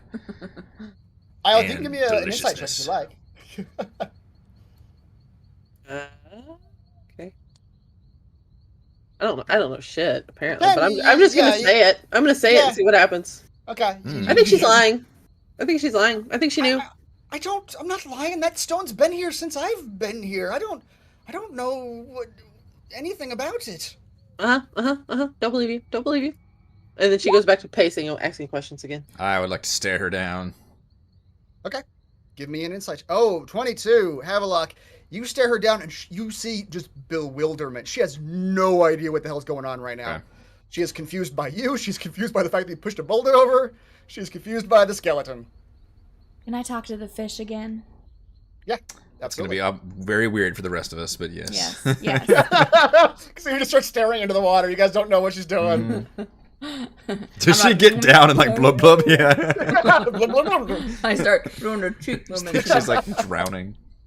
Yes, I would like to ask the School of Fish if they know who the hell this skeleton belonged to. No idea. That's not helpful at all. Stone's been there as long as we've been here. Not long. We're fairly new. Can we use investigate? Yeah, you know the fish don't live that long, so they don't have. They're not going to know the history. We need to examine the skeleton and see. Yeah, can we investigate the skeleton? I'm also going to whisper to Zinli and Poe specifically because y'all dealt with that. Like, that's think that lady you all talked to is watching us. Yeah, no doubt. Violet's gonna stick her hand in the water and just start pulling out pieces of the skeleton. Yeah. Just like pulls up the skull. That's one approach. Right. Yeah. Exu. Does the skeleton have a head? It does. Skeleton is a fully formed skeleton. Would you someone Yeah. like to investigate it or do a medicine Yes. medicine check to investigate the skeleton? Yeah, she's just pulling up all the different pieces. Like she starts with the head. Yeah, before Islet deconstructs the skeleton. That's bad. You're busy talking to the fish. You can't. Yeah. My rolls tonight. Mm-hmm. Yeah. Mine are not much I'm a better. cleric. I should be good at medicine. Yeah. Stand back, everyone. I know all about bodies in the water. In that case, Islet hands you the skull. And it just goes back in. 'Tis nobler to have whatever that. Dear Yorick. Havelock, hand in his- you can tell two things. You can tell this is a woman. It's a skeleton of a woman. I knew it was his And lover. you can tell it is an elf. You see No, I'm by sorry, the. I'm sorry, it's not an elf, hippos. it's a human. It is a human woman. That is the, yeah. Can I You tell also, how? You can also tell, or sorry. I was going to Is ask how long it's been in there. Date More the than 10 skeleton. years. Yeah, it's very old. You're the decomposition or whatever in water is long. I left my since- carbon dating kit back on the Yeah. ship, alas. You just know that it's been there a very long time. It is a very old skeleton. That is all you can tell. Islet, as you peek apart the skeleton, It's definitely you see dead. you see There's on fish swimming it. through the ribs. Yep. On one of its hands is a still existing ring. Looting the dead. Looting the dead. The ring has a small signet on it it's got a green banner. Or I'm sorry, it's got a crest of a blue shield bearing a white feather. What's in the the center. bottom? A feather. Meadow feather. What was it? Feather bottoms. Feather bottoms. Meadow feather was the name. So she'll like take the ring off and then like toss the hand backwards, knowing that like Havelock's back there somewhere and doing his medicine thing. She's just like Don't holding throw it up, bones at me. That's not how this works. holding it up and looking at it. All right. As you do that, Islet, the mayor sees you doing that, and she says, I think we might have someone who can help you with this. Are you still here? I sure am. She says, we have a priestess here. She has gifts that she offers to the town occasionally. She might be able to help you with this. Hold on, let me get her. And the mayor goes running off. Somebody follow her. You follow her? I point to Oh, you the don't. shadow. Master Poe, follow her. You seem like the sneaky type. Okay. I am. In fact, I'm going to investigate her house while she's away. Investigator's jewelry box. The mayor shouldn't have this much jewelry.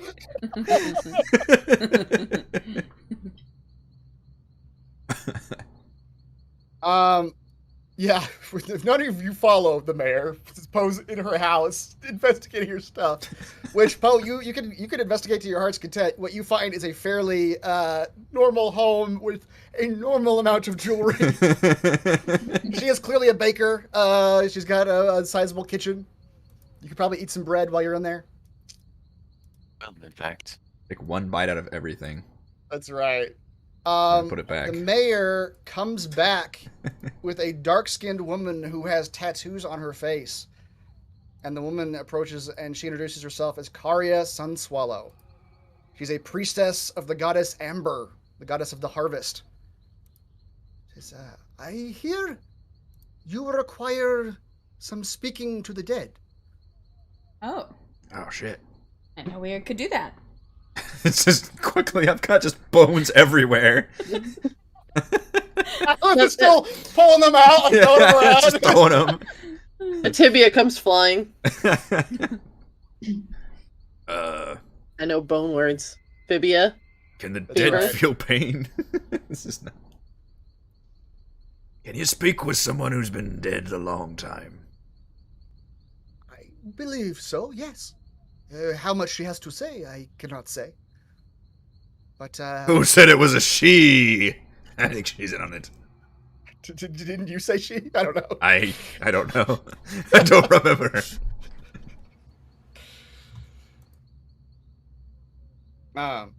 Go on then, and what can we do to persuade you to help us in our endeavor to make this? I feel like I'm talking like Ball Robin. I don't know. I don't have a character. I don't have a thing. Help us make the skeleton talk, please. I did get very Ball Robin in there. I like that. Sure. She says, if you need to speak to the dead, it is generally a fairly expensive proposition, but since you are here on business that will aid the village, perhaps I shall just take a small portion of your reward should you defeat this horseman. Maybe 13 Violet gold, will just flip her the ring. You can keep this. We might need that as part of our investigation. Yeah, it means nothing to her. She's not of worldly possessions. All right, perhaps this will do. It is gold. I don't know how much it is worth, but I will accept it. You can ask the skeleton when you talk to it. It was on her hand. Yes. All right, let us gather. All of you gather around the remains of this body, and I will speak her thoughts through myself to you. You may ask me questions, and I will, as best I can, tell you her answers.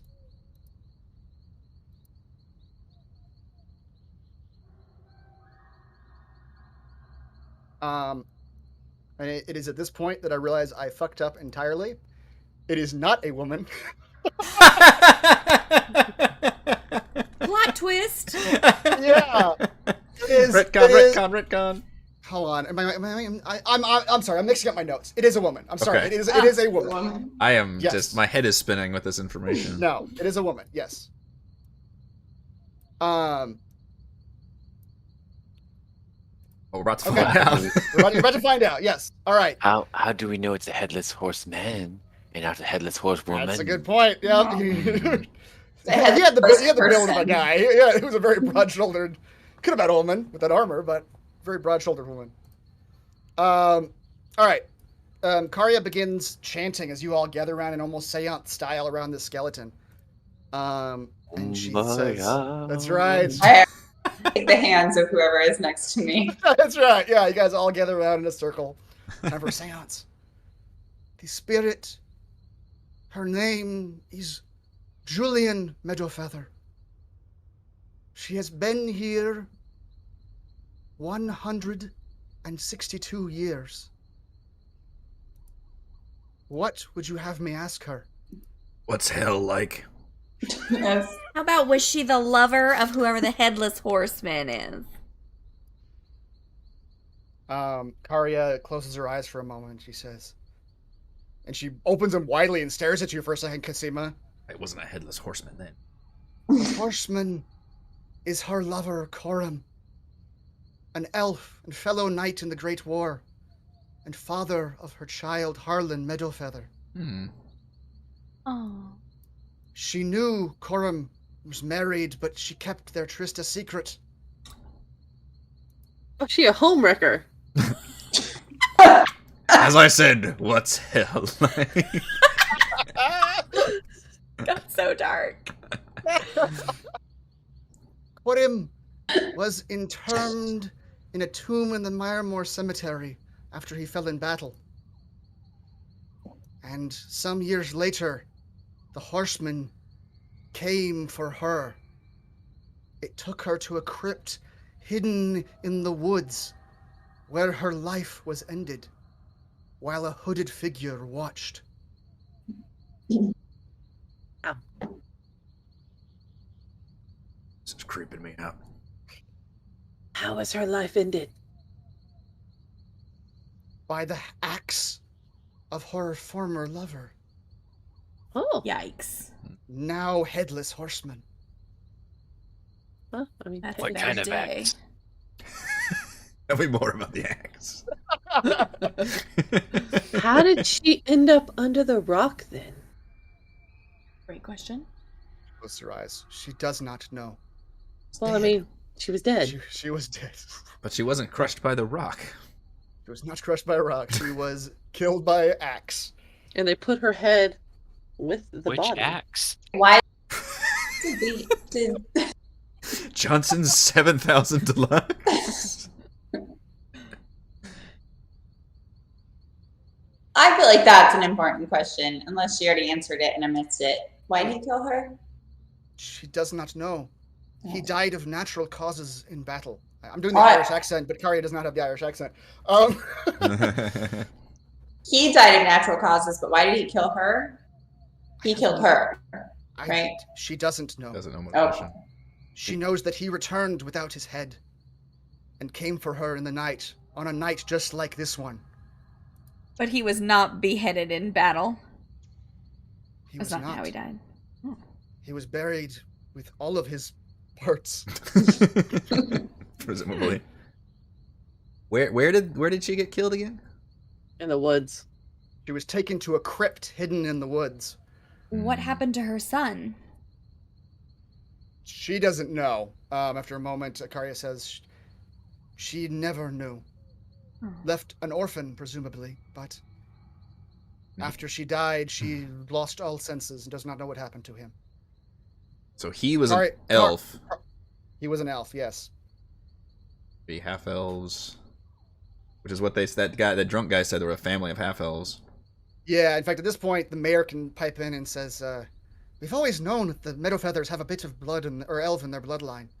This explains it. I never knew about a elf knight or an affair, but I suppose that makes sense." Is that whole family descended from him then? I suppose they'd have to be. They're all Meadowfeathers. Was she the first Meadowfeather then? In town? The mayor nods. Just, yeah, as far as I know, she came here, I thought alone, but that's just the story I was told. I haven't been here that long. But they're all descended from her son. But then why is he murdering his own family? His own family.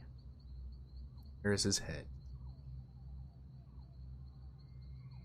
I think there's like an elf thing, if I'm remembering correctly, that like high elves do not like the mixing of like elves and humans, if I'm remembering right. But I could be remembering wrong. Who was married? Which one of them was married?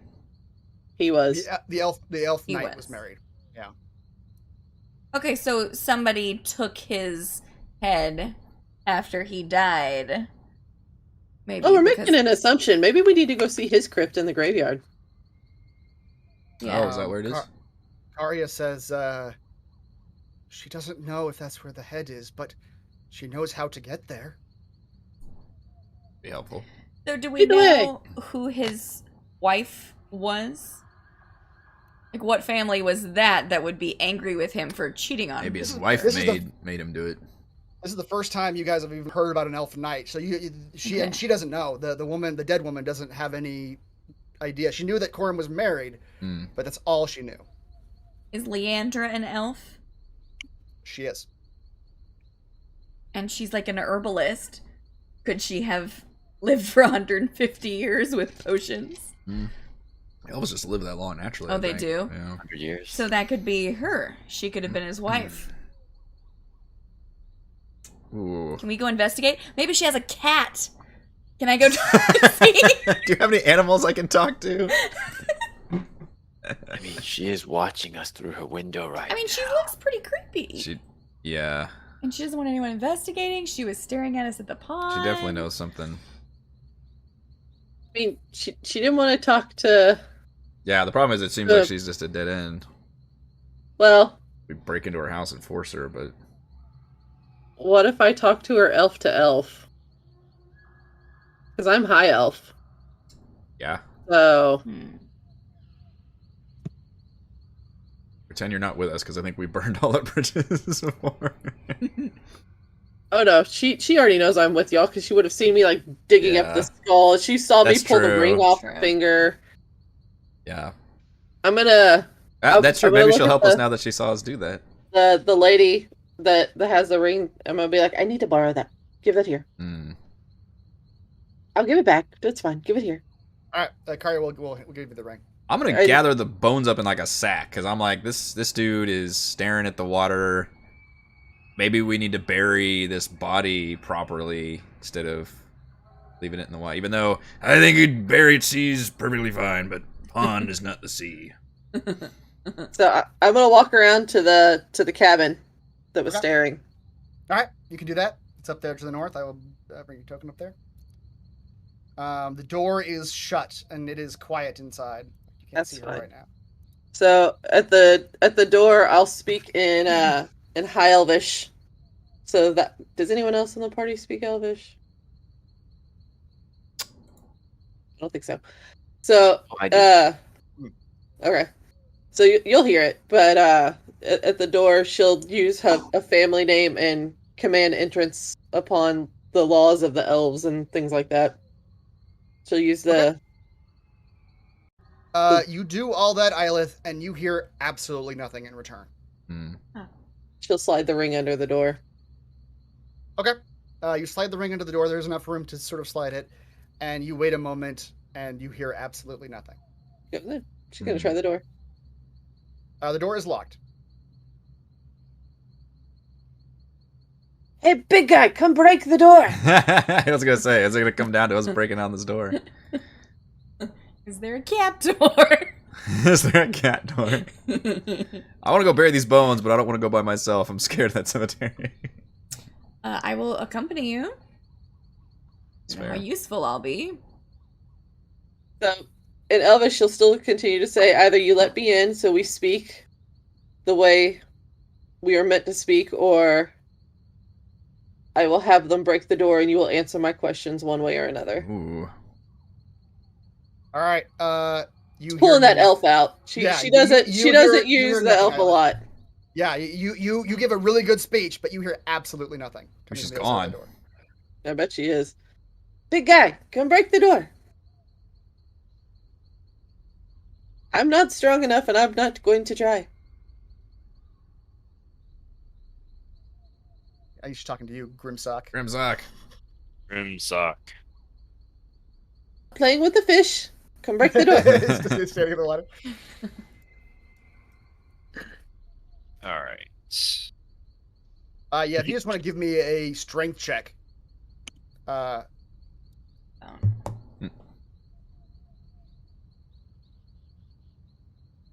Grimsock's still wet. Do you want to help him, Violet? Slippery when wet. Yeah. She gives him the pat, like, good job. Yeah. So Grimsock, yeah. Okay. All right. With Isla's help. Grimsock now dry. You basically just shove that door. It's a pretty simple hut. Grimsock, we just renamed you. Just renamed you Grimsock. It's a great name. Inside, you see a extremely simple little hut. There's a bed. There's a wooden floor. And in the back, there is a small hatch that seems to lead out to the back, and that hatch is open. And she is gone. Pick up the ring as I come in and take a look around imperiously. All right, you can give me an investigation check. Oh, I'm not good at these things. See, I'm not good. She's just. It's you just look around. It's to your eyes. It's a very simple little hut. It's got like a small basin. It's got a bed. You can't not even tell if anybody even eats in here. It just seems to be like a little bedroom. But yeah, it's not the way high elves live. Yeah. Allow me to look around. All right, Master Poe. With a 20 investigation. Oh boy.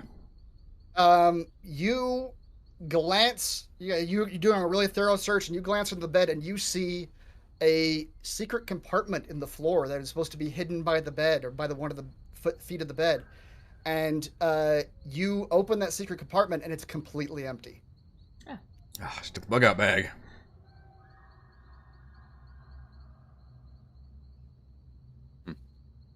We just follow which way the secret hatch goes, or does that lead to the outside?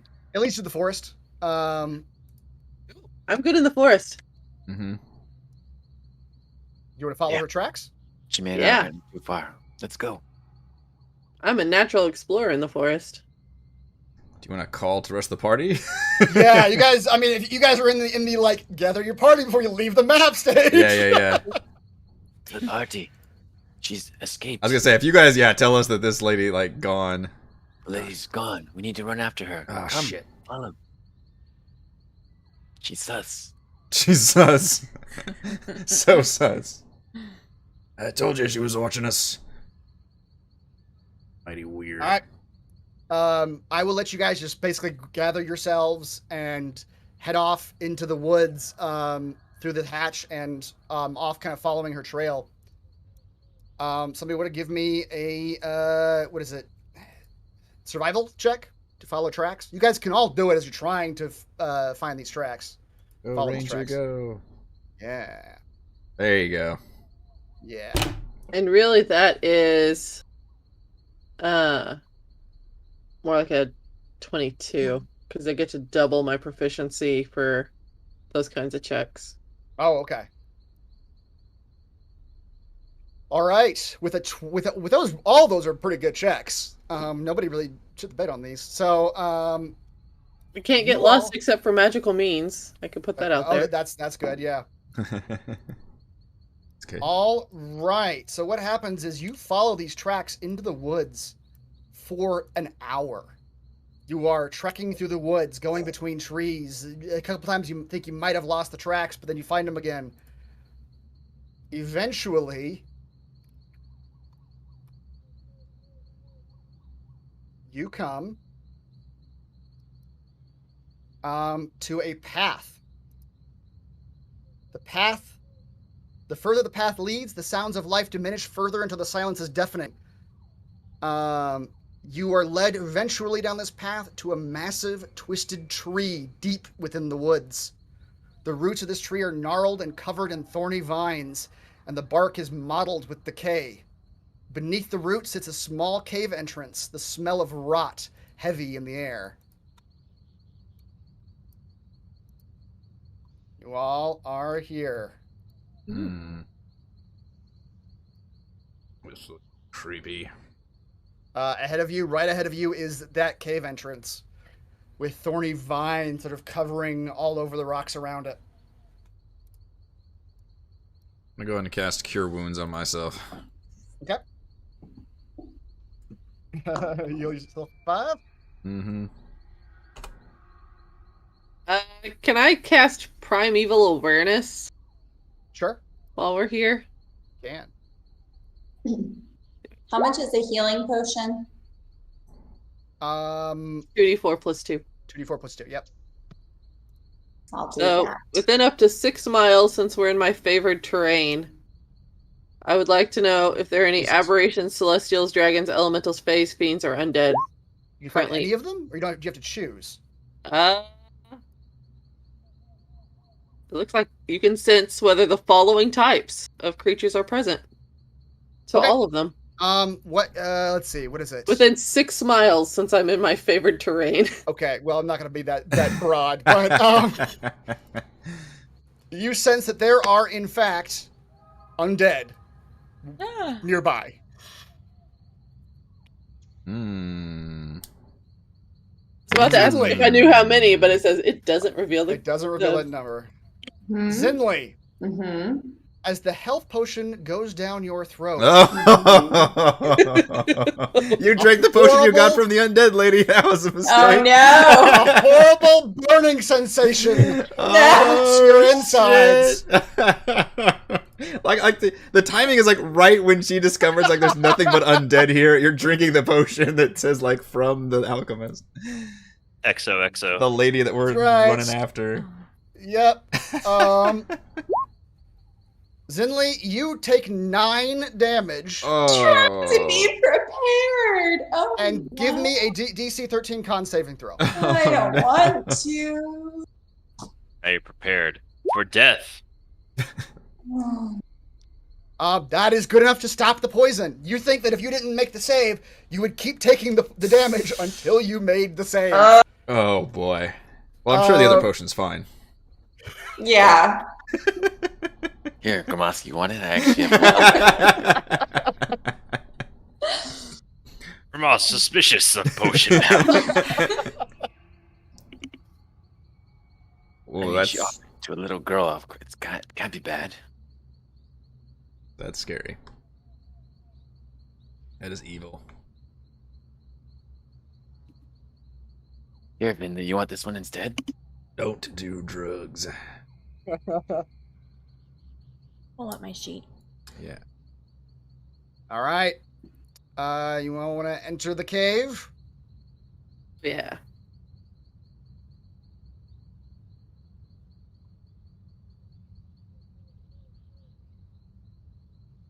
I mean, we know there's undead afoot. Yep. Yeah, you guys can move in. The cave is right here. You can move forward into it. Gonna keep following the tracks. Okay.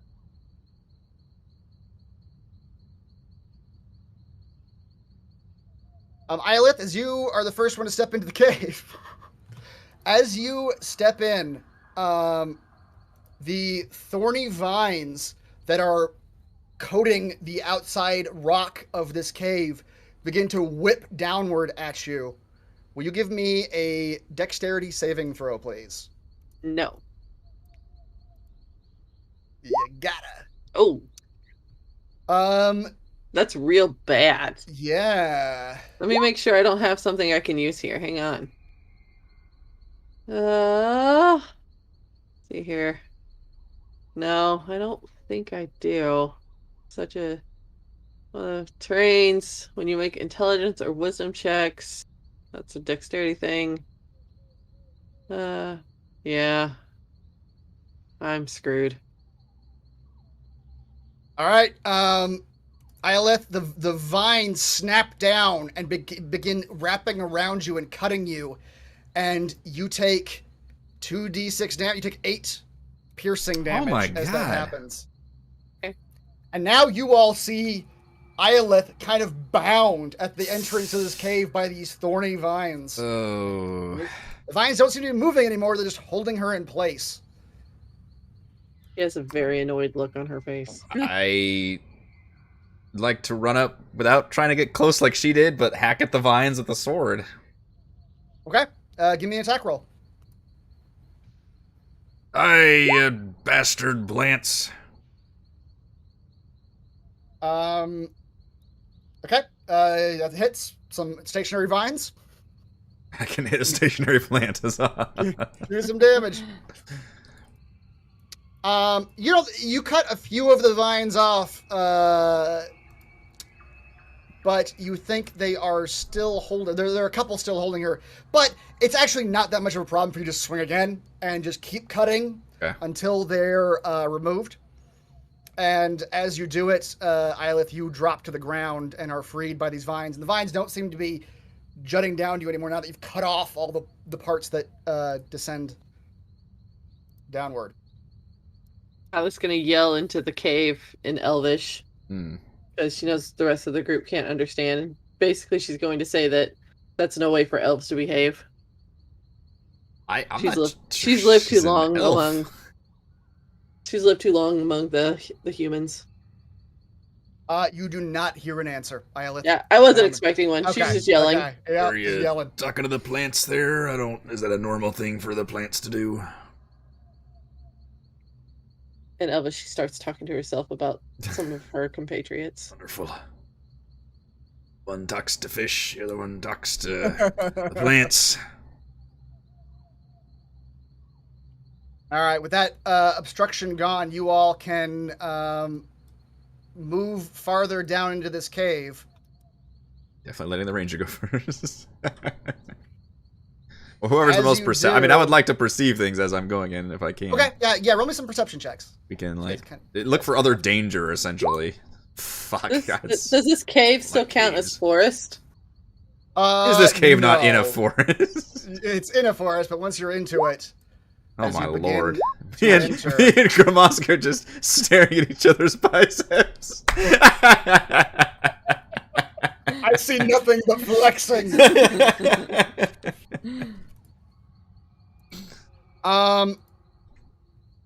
You come into a room, a rough-walled tunnel angled sharply downward below the corrupted tree, leading to a flight of steps emptying into a broad chamber.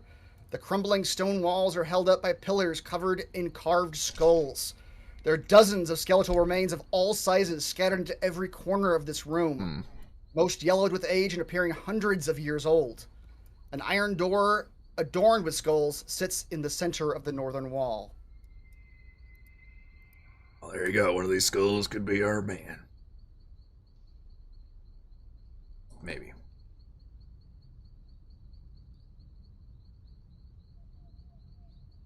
Oh, there's the actual picture. Oh, there's skeletons everywhere. There are. Did roll a 23 for my perception, by the way. All right. You don't see anything besides that description here, Ilith. You see heads, skulls everywhere. Detect magic.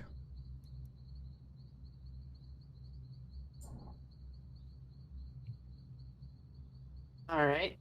So there's one door here? There's one door to the north, and that's it. It's just a stone door. It's adorned with skulls. Oh, I always want to go through the door adorned with skulls. It's the best. I'll have to do that thing again as she's walking around looking at all the skeletons and the heads and things like that. She'll just start casting Detect Magic to see if anything radiates a magical aura. You do it, Ilith, and nothing. You know that your spell doesn't extend beyond, thick stone walls like the ones you see in this room. Mm-hmm. But you detect no magic within the room you are currently in, including the stone door ahead of you. You do glance behind you, and you see that the vines are magic, but you can't detect magic then. Are there any creatures in here I can talk to? I can't talk. There's it's a nothing void left, of animals. That's alive. No insects, no spiders. You might see a little spider in the corner, but you're not sure if you would even be able to like get your voice up to the far corners of this thing, or if if a spider would have the intelligence to speak back. Investigate the door. You sure can if you want to. You do it. Oh, shit. Every single roll has been so low. Kind of bad. It's a door. Oh. Let me look at this door. I have the eyes of a hawk. That's better. Yep. It is sure a stone door. You think that a strong push would just open it inward. It's sort of a double stone door, but that's about all you can tell about it. Alright, Grimosk. Rock, paper, scissors, so you have to open the stone door. Oh, I failed. Too heavy for me. It's alright, man. See, y'all should both push one side of the door and see who can get their side open the fastest. Oh! Wow, Grimosk. Alright, I'll put you at the head of the thing, too. With one mighty shove, the door... Sure, whatever's on the other side will greatly appreciate that. A cracked arch ceiling supported by pillars hangs 30 feet above this chamber. Torchlight flickers in each corner, casting dancing shadows against the crumbling stone walls. Against the northern wall sits an ornate stone altar with a large book sitting open on top. In the center of the room is the Headless Horseman. Found him. With axe in hand and astride his nightmare steed. Behind him stands Leandra Thenin, holding skull high. And she says, "Are you enjoying the skills of my late husband? You shouldn't have come here. This is a personal matter. My husband was a good man, a faithful man, a loyal man until he met that human. She seduced him, and he gave me up for this pathetic backwater. These people deserve my retribution, and you won't stop it. The horseman has more heads to take. And I'm going to need everybody to roll initiative. It was the mean lady. I'm gonna take these biceps. You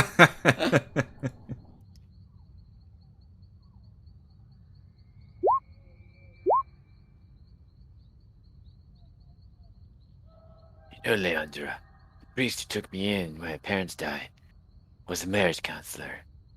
And the advice I have for you is that it takes two to tango.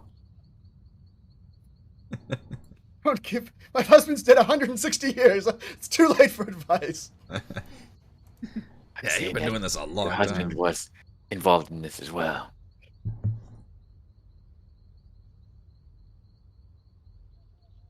All right. Oh man, yeah. As a high elf, I kind of have to agree with her. Leandra goes first.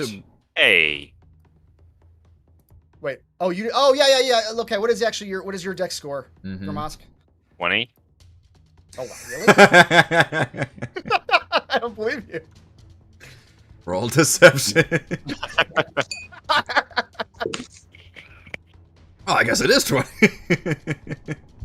No, you tell me what your dex is.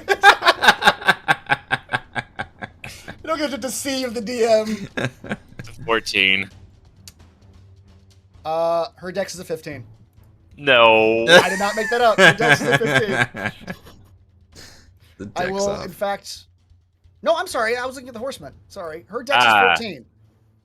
I rolled better on deception. Roll off. Yeah. Just a d20. Yep. Give Let me the a gods D20. decide. Roll an 8. Nice. Wow. All right, Gramask. You are first. All right.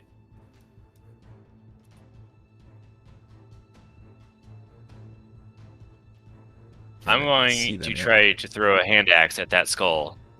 Is there any light in that room at all? Or is it pitch dark? There actually are. I don't think I put them on here. There are torches. You can absolutely try to throw an axe. Oh. At her. There are lights in the back. Have a look. Try to knock that skull out of her hands. Oh, okay, like a call shot. All right, that's gonna require a disadvantage axe throw. You think it's gonna be pretty hard to do, but you can attempt it. And an 8 is definitely not gonna do it. It sort of flies above. Accidentally hits her in the head. Yeah, she's dead.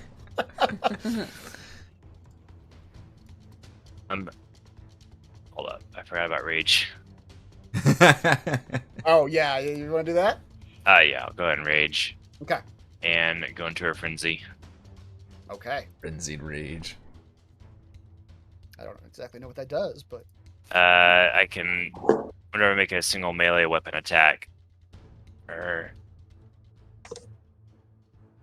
I can make a single melee weapon attack as a bonus action each turn. Ah, all right. All right.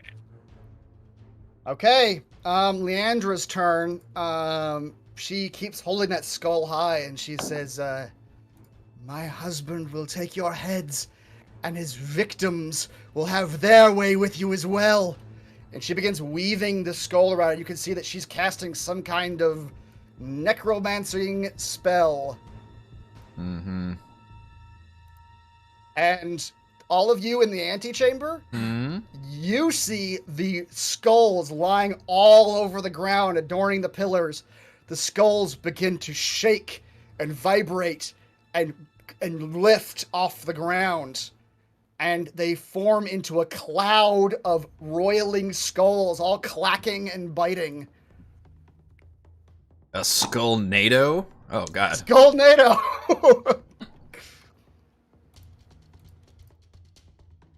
And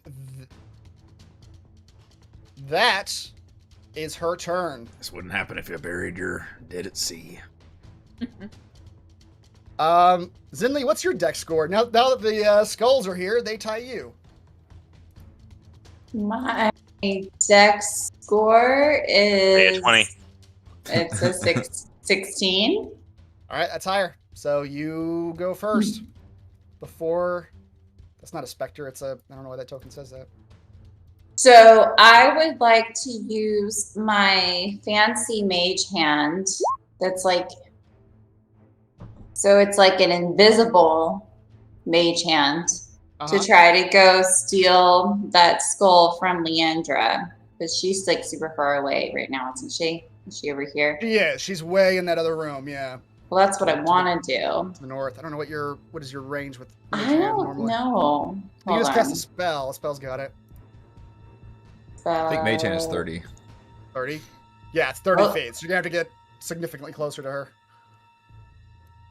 30 feet would be these stairs.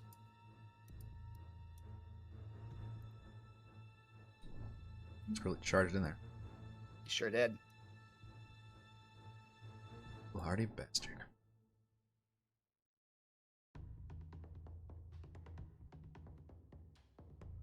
I can't really quite get all the way there.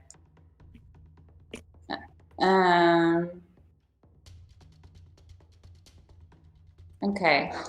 Let's see here. Well, then instead, I'm gonna come here and I am going to throw acid. I'm gonna acid splash the horseman and Leandra.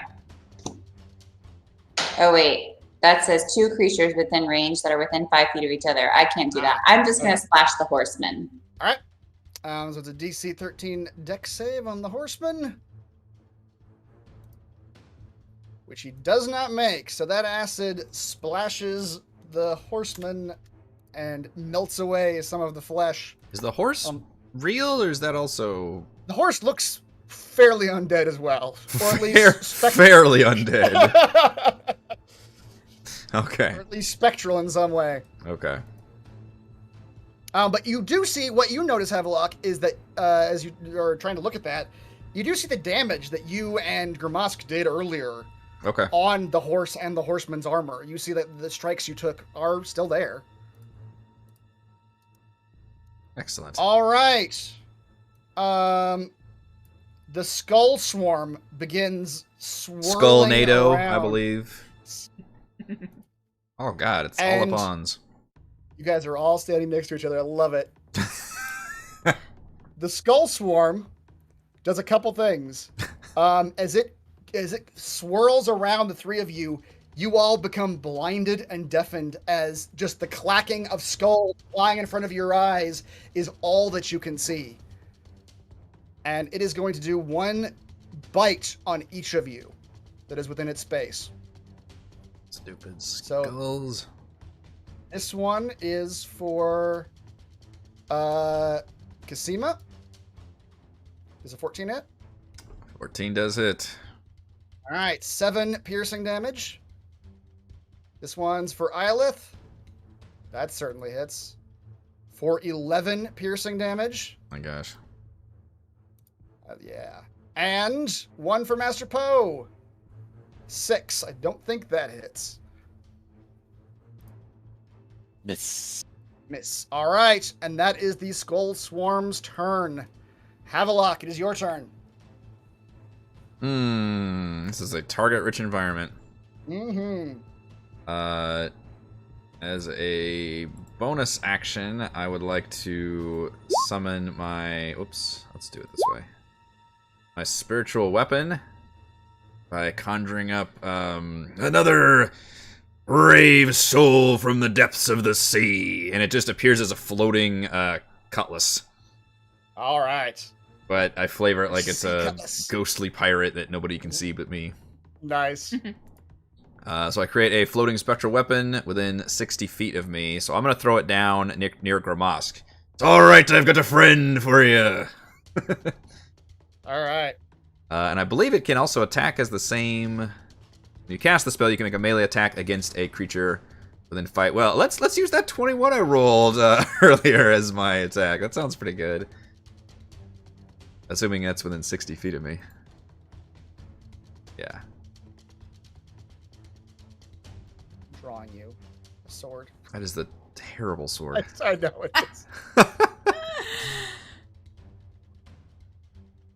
All right, so 21 on the spiritual weapon. You're attacking the horseman, yes? The horseman, yes. Yep, it's right next to him. All right, that hits. Let's see. For 6 force damage. All right. That hits. Excellent job, Barnabas. Pirate's name is Barnabas. This one is. Summon a different one each time. Oh, okay. Get a pirate ghost army that you summon. Only one at a time, though. Yep. Although it's not concentration, it's just a minute. Yeah. That was actually a bonus action, so then my action is I'm gonna... Well, let's see. Is anybody badly hurt? Yeah, Eilith is badly hurt. She sure is, yeah. Still staying next to... I will reach out amidst the swarm and touch Eilith and give her a heal. Via Cure Wounds. And we'll go ahead and cast this one at level 2. It's okay. 9 health points. Thank you. Sounds like the beginning of a great song. I reach to the swarm and touch Eilith. It's right. Get yourself back together. That is my turn. All right, Eilith. I'm gonna step out of the swarm of skulls. Yep.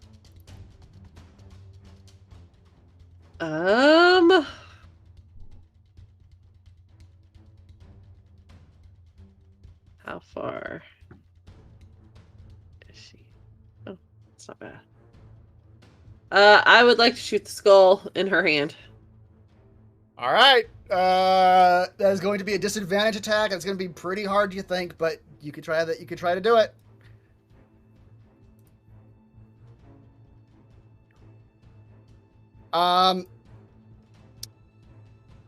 Eilith, you weren't prepared for me to roll that. I was not prepared for you to roll 19. No.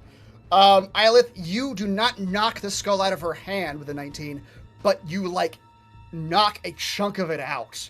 Your arrow does strike the side of it, and a chunk of the skull comes flying out.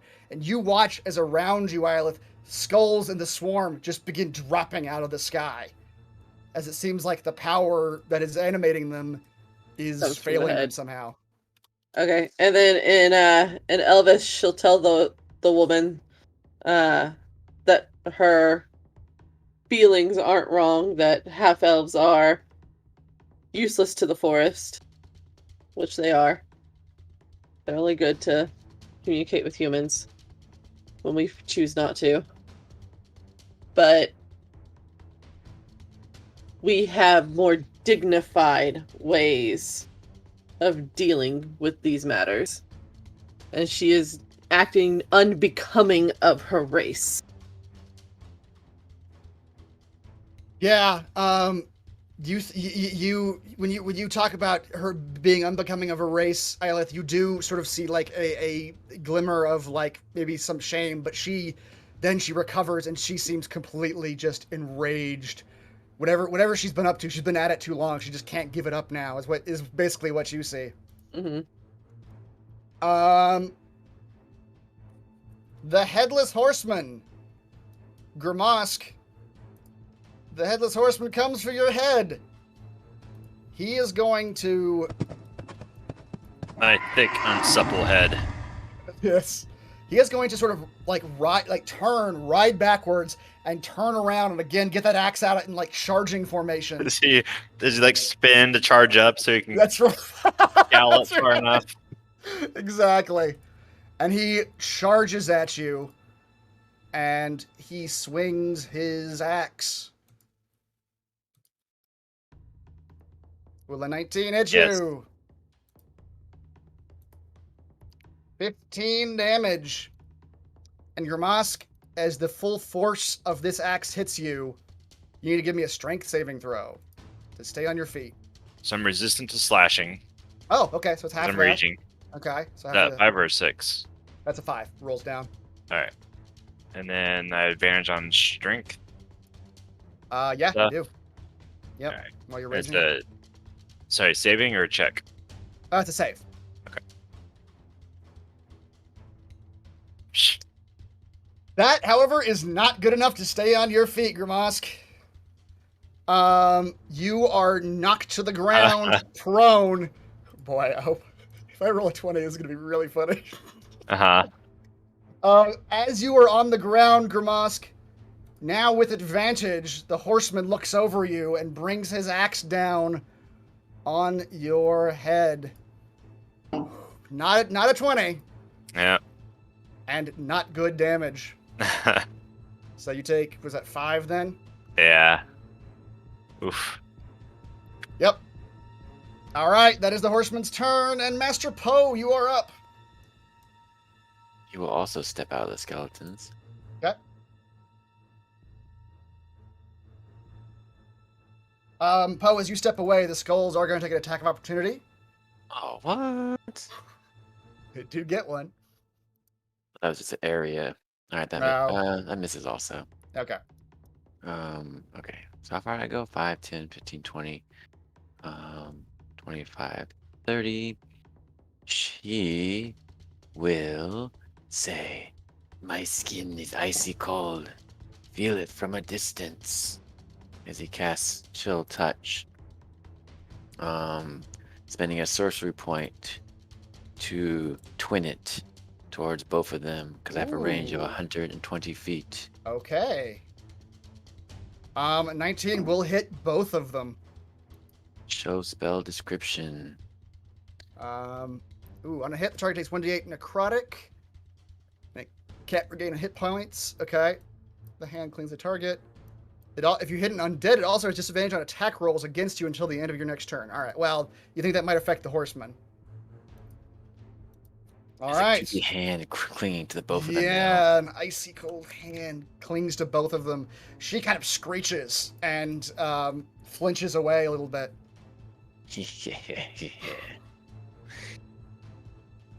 Cassima.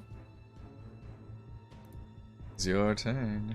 Yeah. We're strategizing. Mm-hmm. Okay. Either that or Fairy Fire. I mean, you could add Hex to the Eldritch Blast on one of them if you're gonna But I would sit hit there. Reese. You're gonna Fairy Fire, yeah.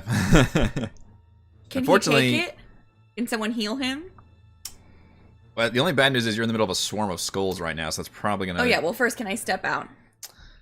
That could be problematic. You can. They're gonna try to bite you as you step out. You might take some damage coming out of it. Actually, you know what? They already used their reaction to bite at Master Poe. Okay, so you can get the hell out of there, which is definitely what I would do. All right, you want to move Again, yeah. Perfect. up here or back here? Right there. Okay. Yeah. Grimal's time for the health potion. Come on, here's the health potion. That health potion. Nina, come. Okay, I need to take her out. That's the wrong sheet. Wait, where's my sheet? Sorry. Okay. I would say either Fairy Fire, because you can hit both of them and hopefully Reese will make the save, or Hex one of the main targets and then cast Eldritch Blast on it. Mm-hmm. Or maybe see if Phantasmal Forcer will work. Basically, oh no, never mind. It has no effect on undead or constructs. Okay, let's do Fairy Fire. Sorry, Reese. Just because then I can hit both of them. That are all well acquainted with Fairy Fire. So this is 20-foot cube, and I think we're gonna try to get both Leandra and the Headless Horseman, and unfortunately, Mr. Grimosk. Okay. How do you feel about that, Grimosk? Betrayed. Betrayal. Hey, made the save though. All right. Now they have to make a save against your spell, so they have to make less than a 13. Not with advantage. Not with advantage. Okay, so roll a 4. That's good. That's also not with advantage. So she made it. Okay. It does light the horseman up. It does light the horseman up. Yes, indeed. Which is good, which means now anybody who attacks the horseman has advantage. Mm-hmm. Yep. All right. Is that your turn? Yes. What color do you light them up in? Oh, let's fight him up in like a spooky purple. There you go. God, you made him spookier. It makes the horseman look more terrifying. He looks he's more menacing now. Halloween one shot. Come on, guys, leave me alone. Oh God, he's gonna unleash some kind of superpower now. Super spooky. You super saiyan the horseman. No. All right, Leandra's turn. Hey. Oh, did I skip you? Oh, for somebody to put her on top. Okay, yeah, no, you're first, Grimaz. You can't change the numbers now that they've. That's true. I can just change the numbers. Yeah. Mm-hmm. What you doing? Stand up. Yeah,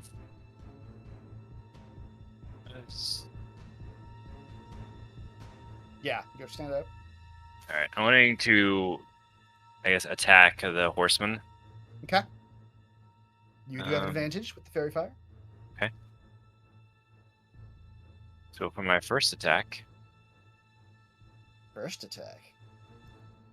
That maul strikes. 9. And then for my bonus frenzy attack. Ooh. 15 will hit the horseman. Right. Another 9. All right, you pound him twice, Grimaz. Just that maul just goes into the sides of him. He's looking relatively hurt. You guys are denting up his armor and hammering it. The horse is also looking a little faulty. In the back, Leandra, kind of afraid now, just sort of backs into the wall and continues holding that skull up and chanting. And you can tell that she's basically just concentrating on keeping a spell going. And that is all that she does on her turn. She backs up to like here. And then Zinli. Okay. Zinli is going to move forward 30 feet, and now Zinli is going to use her invisible mage hand to try to yank the skull away from Leandra. All right. It's already been chipped a bit from an arrow, so she doesn't have the firmest hold on it already. So how does this mage hand thing work in terms of like strength? There we go. Let's see.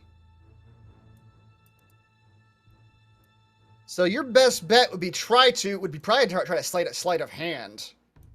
Sleight of hand. I can try that. It says you can try to do that with the mage hand. Oh my goodness. Well, maybe you'll beat her perception. Let's find out.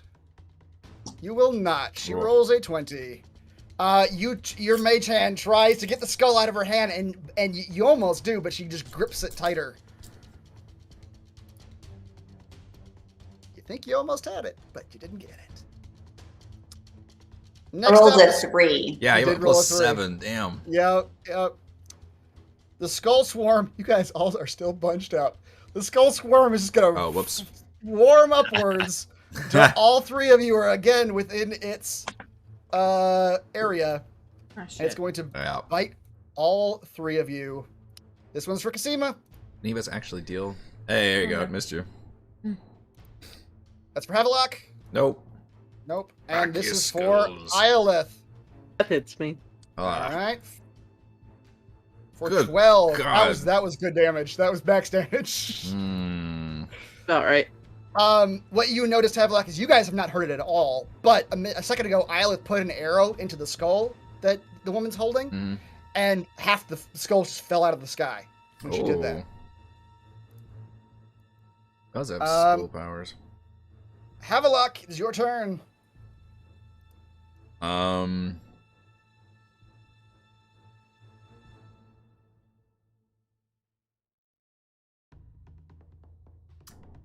Alright, so bonus action, I can command the spiritual weapon. Move up to 20 feet and repeat the attack against a creature within 5 feet of it. Yeah, I'll just have it attack the Artemis. Get that horseman. All right. Yep. Let's just read. Here we go. 20. Man, Barnabas is just fucking He's doing it. stellar. Yep. Stud over here, although can't roll damage for shit. Yep. He's doing some damage. Yeah. All right. Well, I'm just in the thick of things here, so I'm just gonna my regular action just slash at these fucking skulls. Okay. Hey, oh boy! All I right. don't like flying skulls in my face.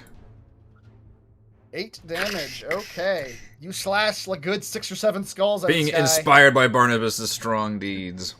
That's right. All right, Iolith. Okay. I mean, I really don't want to attack these skulls. Back up. Yeah. So, 5, 10, just step out. Okay, they're gonna bite at you. I'm not leaving, I'm still next to him. Oh, no, you're not leaving. Oh, okay, sorry. Yeah, I'm just stepping out. Yep, Yeah. all right, you're good. And then, I mean, all I can do is keep shooting at that stupid skull, so. Yeah, give me another shot. Still at disadvantage? Still Or disadvantage. regular now? No, it's still disadvantage because you're trying to call shot, basically. Oh my god. Iolith, with a 19, that's crazy. With a 19, you hit the skull, and another chunk of it comes flying out. Now, like, the whole top of the skull's missing, and whatever spell she was concentrating on seems to dissipate, and all of the skulls around you, the rest of the remaining ones, just tumble out of the sky and fall around you. I did it! I slashed all the skulls. And then, again, in Elvis, she just, again, imperiously looks at her and just says, unbecoming. She just glares at you now. She's just half scared, half furious. Yep, the horseman's turn. It is kind of engaged with you, Gramaska. It doesn't really want to turn And on Barnabas. try to charge. And Barnabas try to charge again. So he's gonna move it. Which I don't know. Does your spiritual weapon get attacks of opportunity? I don't think so. Okay. And he's gonna make one swing at you, Gramash, and one swing at you, Master Poe, because you guys are close. Disadvantage against me, though. What for? That chilling hand. I Oh yeah, you're right. The chilling hand is holding him back. You're right. All right. This is for Gramask. How damn. Ooh, boy. How you doing there, boss? So that's 5, 8. I'm still alive. His rage has saved his life a couple of times. Gotta love that barbarian tankiness. Yeah. And one for Master Poe. No more though. No. Master Poe, it doesn't matter. As the attack slashes into you, it's 13 total. Dude sucks. Master Poe, it is your turn. Damn. Horse. Alright, still got the chilling hand till the end of my turn. Yeah. But I will dance around him, I believe. So 5, 10, 15.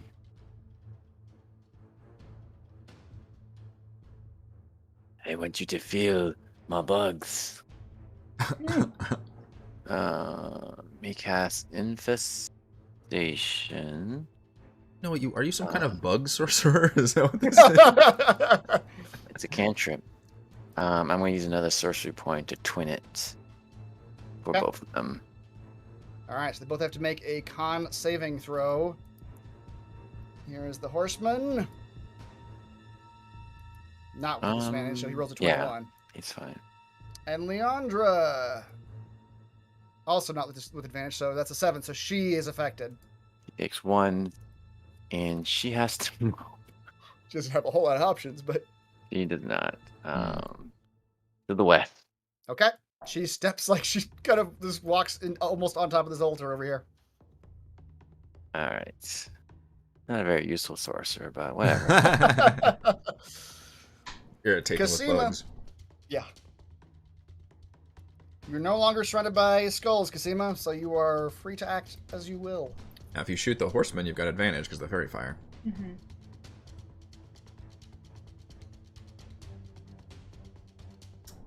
Okay. So I don't have to move out of the skulls. Skulls are dead now, right? Yeah, okay. Yeah, they are. No. Yep. Okay, so I'm just gonna, what is it called? Eldritch Fire? Eldritch Blast. Eldritch Blast. Yeah. Sorry. Okay, I will Eldritch Blast the horseman. with some Eldritch Fire. With advantage. 19. 19 will absolutely hit. Oh, All right. 2 damage. You blink him.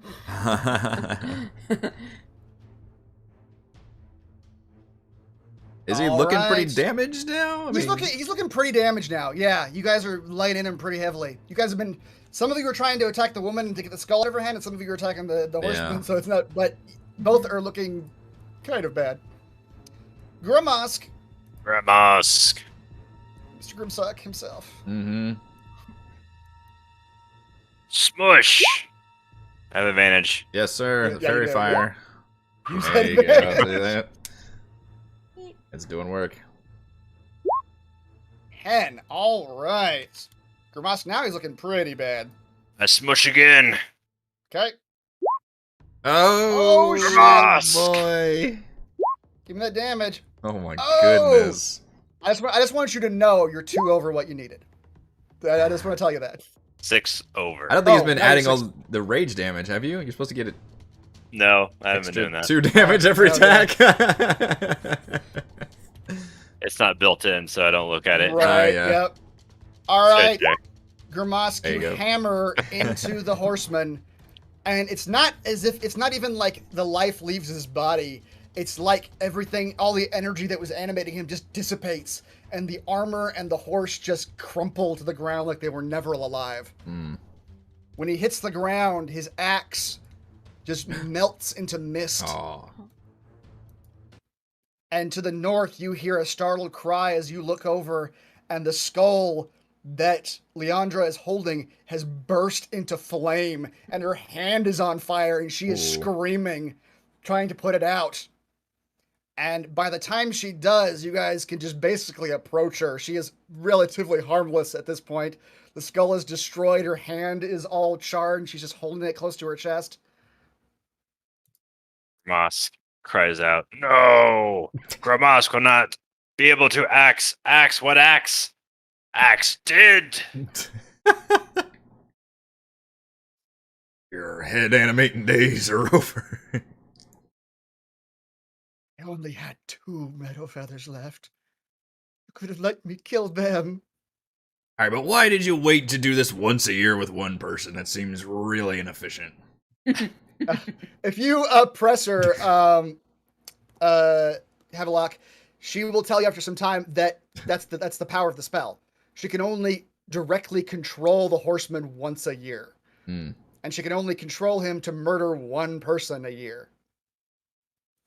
Still, how often are they having kids? Like, it seemed like you would have gotten this pretty tied up within a couple of years. Taking her 150 years. That's a big ass family. You'd be surprised. Well, she doesn't know that it wasn't always a meadow feather. Sometimes it was other people who pissed her off. Just through somebody the who year. pissed you off. Yeah, it's just she's just a bitter She's old just lady got a who's- list. Yeah, for sure. The naughty list. Yeah. A naughty list, yep. And she has to choose 1 a year that she's gonna kill. And she seems to hate them all very much, so it's... You can make these poisonous potions look like health potions, yet you just wait once a year. That's true. You should have just been giving out the fucking potions. Her eyes go wide. Don't fuck around with this necromancy, man. You got the alchemy gig. You could have But the necromancy has style. You could have poisoned the whole Right. village by now. That's right, yep. If you guys inspect the book at the back of the tomb, it basically tells you everything that you already know. It's like a journal/spell book of hers that details the whole story of her husband leaving her for a human woman, her quest for vengeance, and the spells she cast to do it. You all can return to the village and talk to Caltina Whisperwind and assure her that her herbalist is gone, and that the horseman will no longer be a problem. And with that, Takes her book too. by the Yeah. way. Oh, take that. Yeah, you can take the book. Absolutely. Yeah, It does she'll count as a spell book. She'll face some elf court. Oh yeah, for her necromancy crimes. Mhm. Unbecoming. Yep. And with that, Mayor Wisewind will pay you your 200 gold. The priest no 200 gold. the priestess.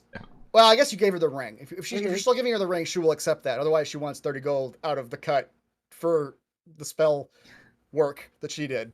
Yeah, I tossed her the ring back. Looks like we got a new skeleton for the pond, is what you're telling me.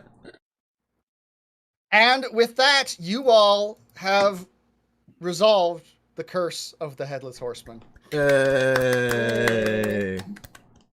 Turns out it was the meanest person in the village. That's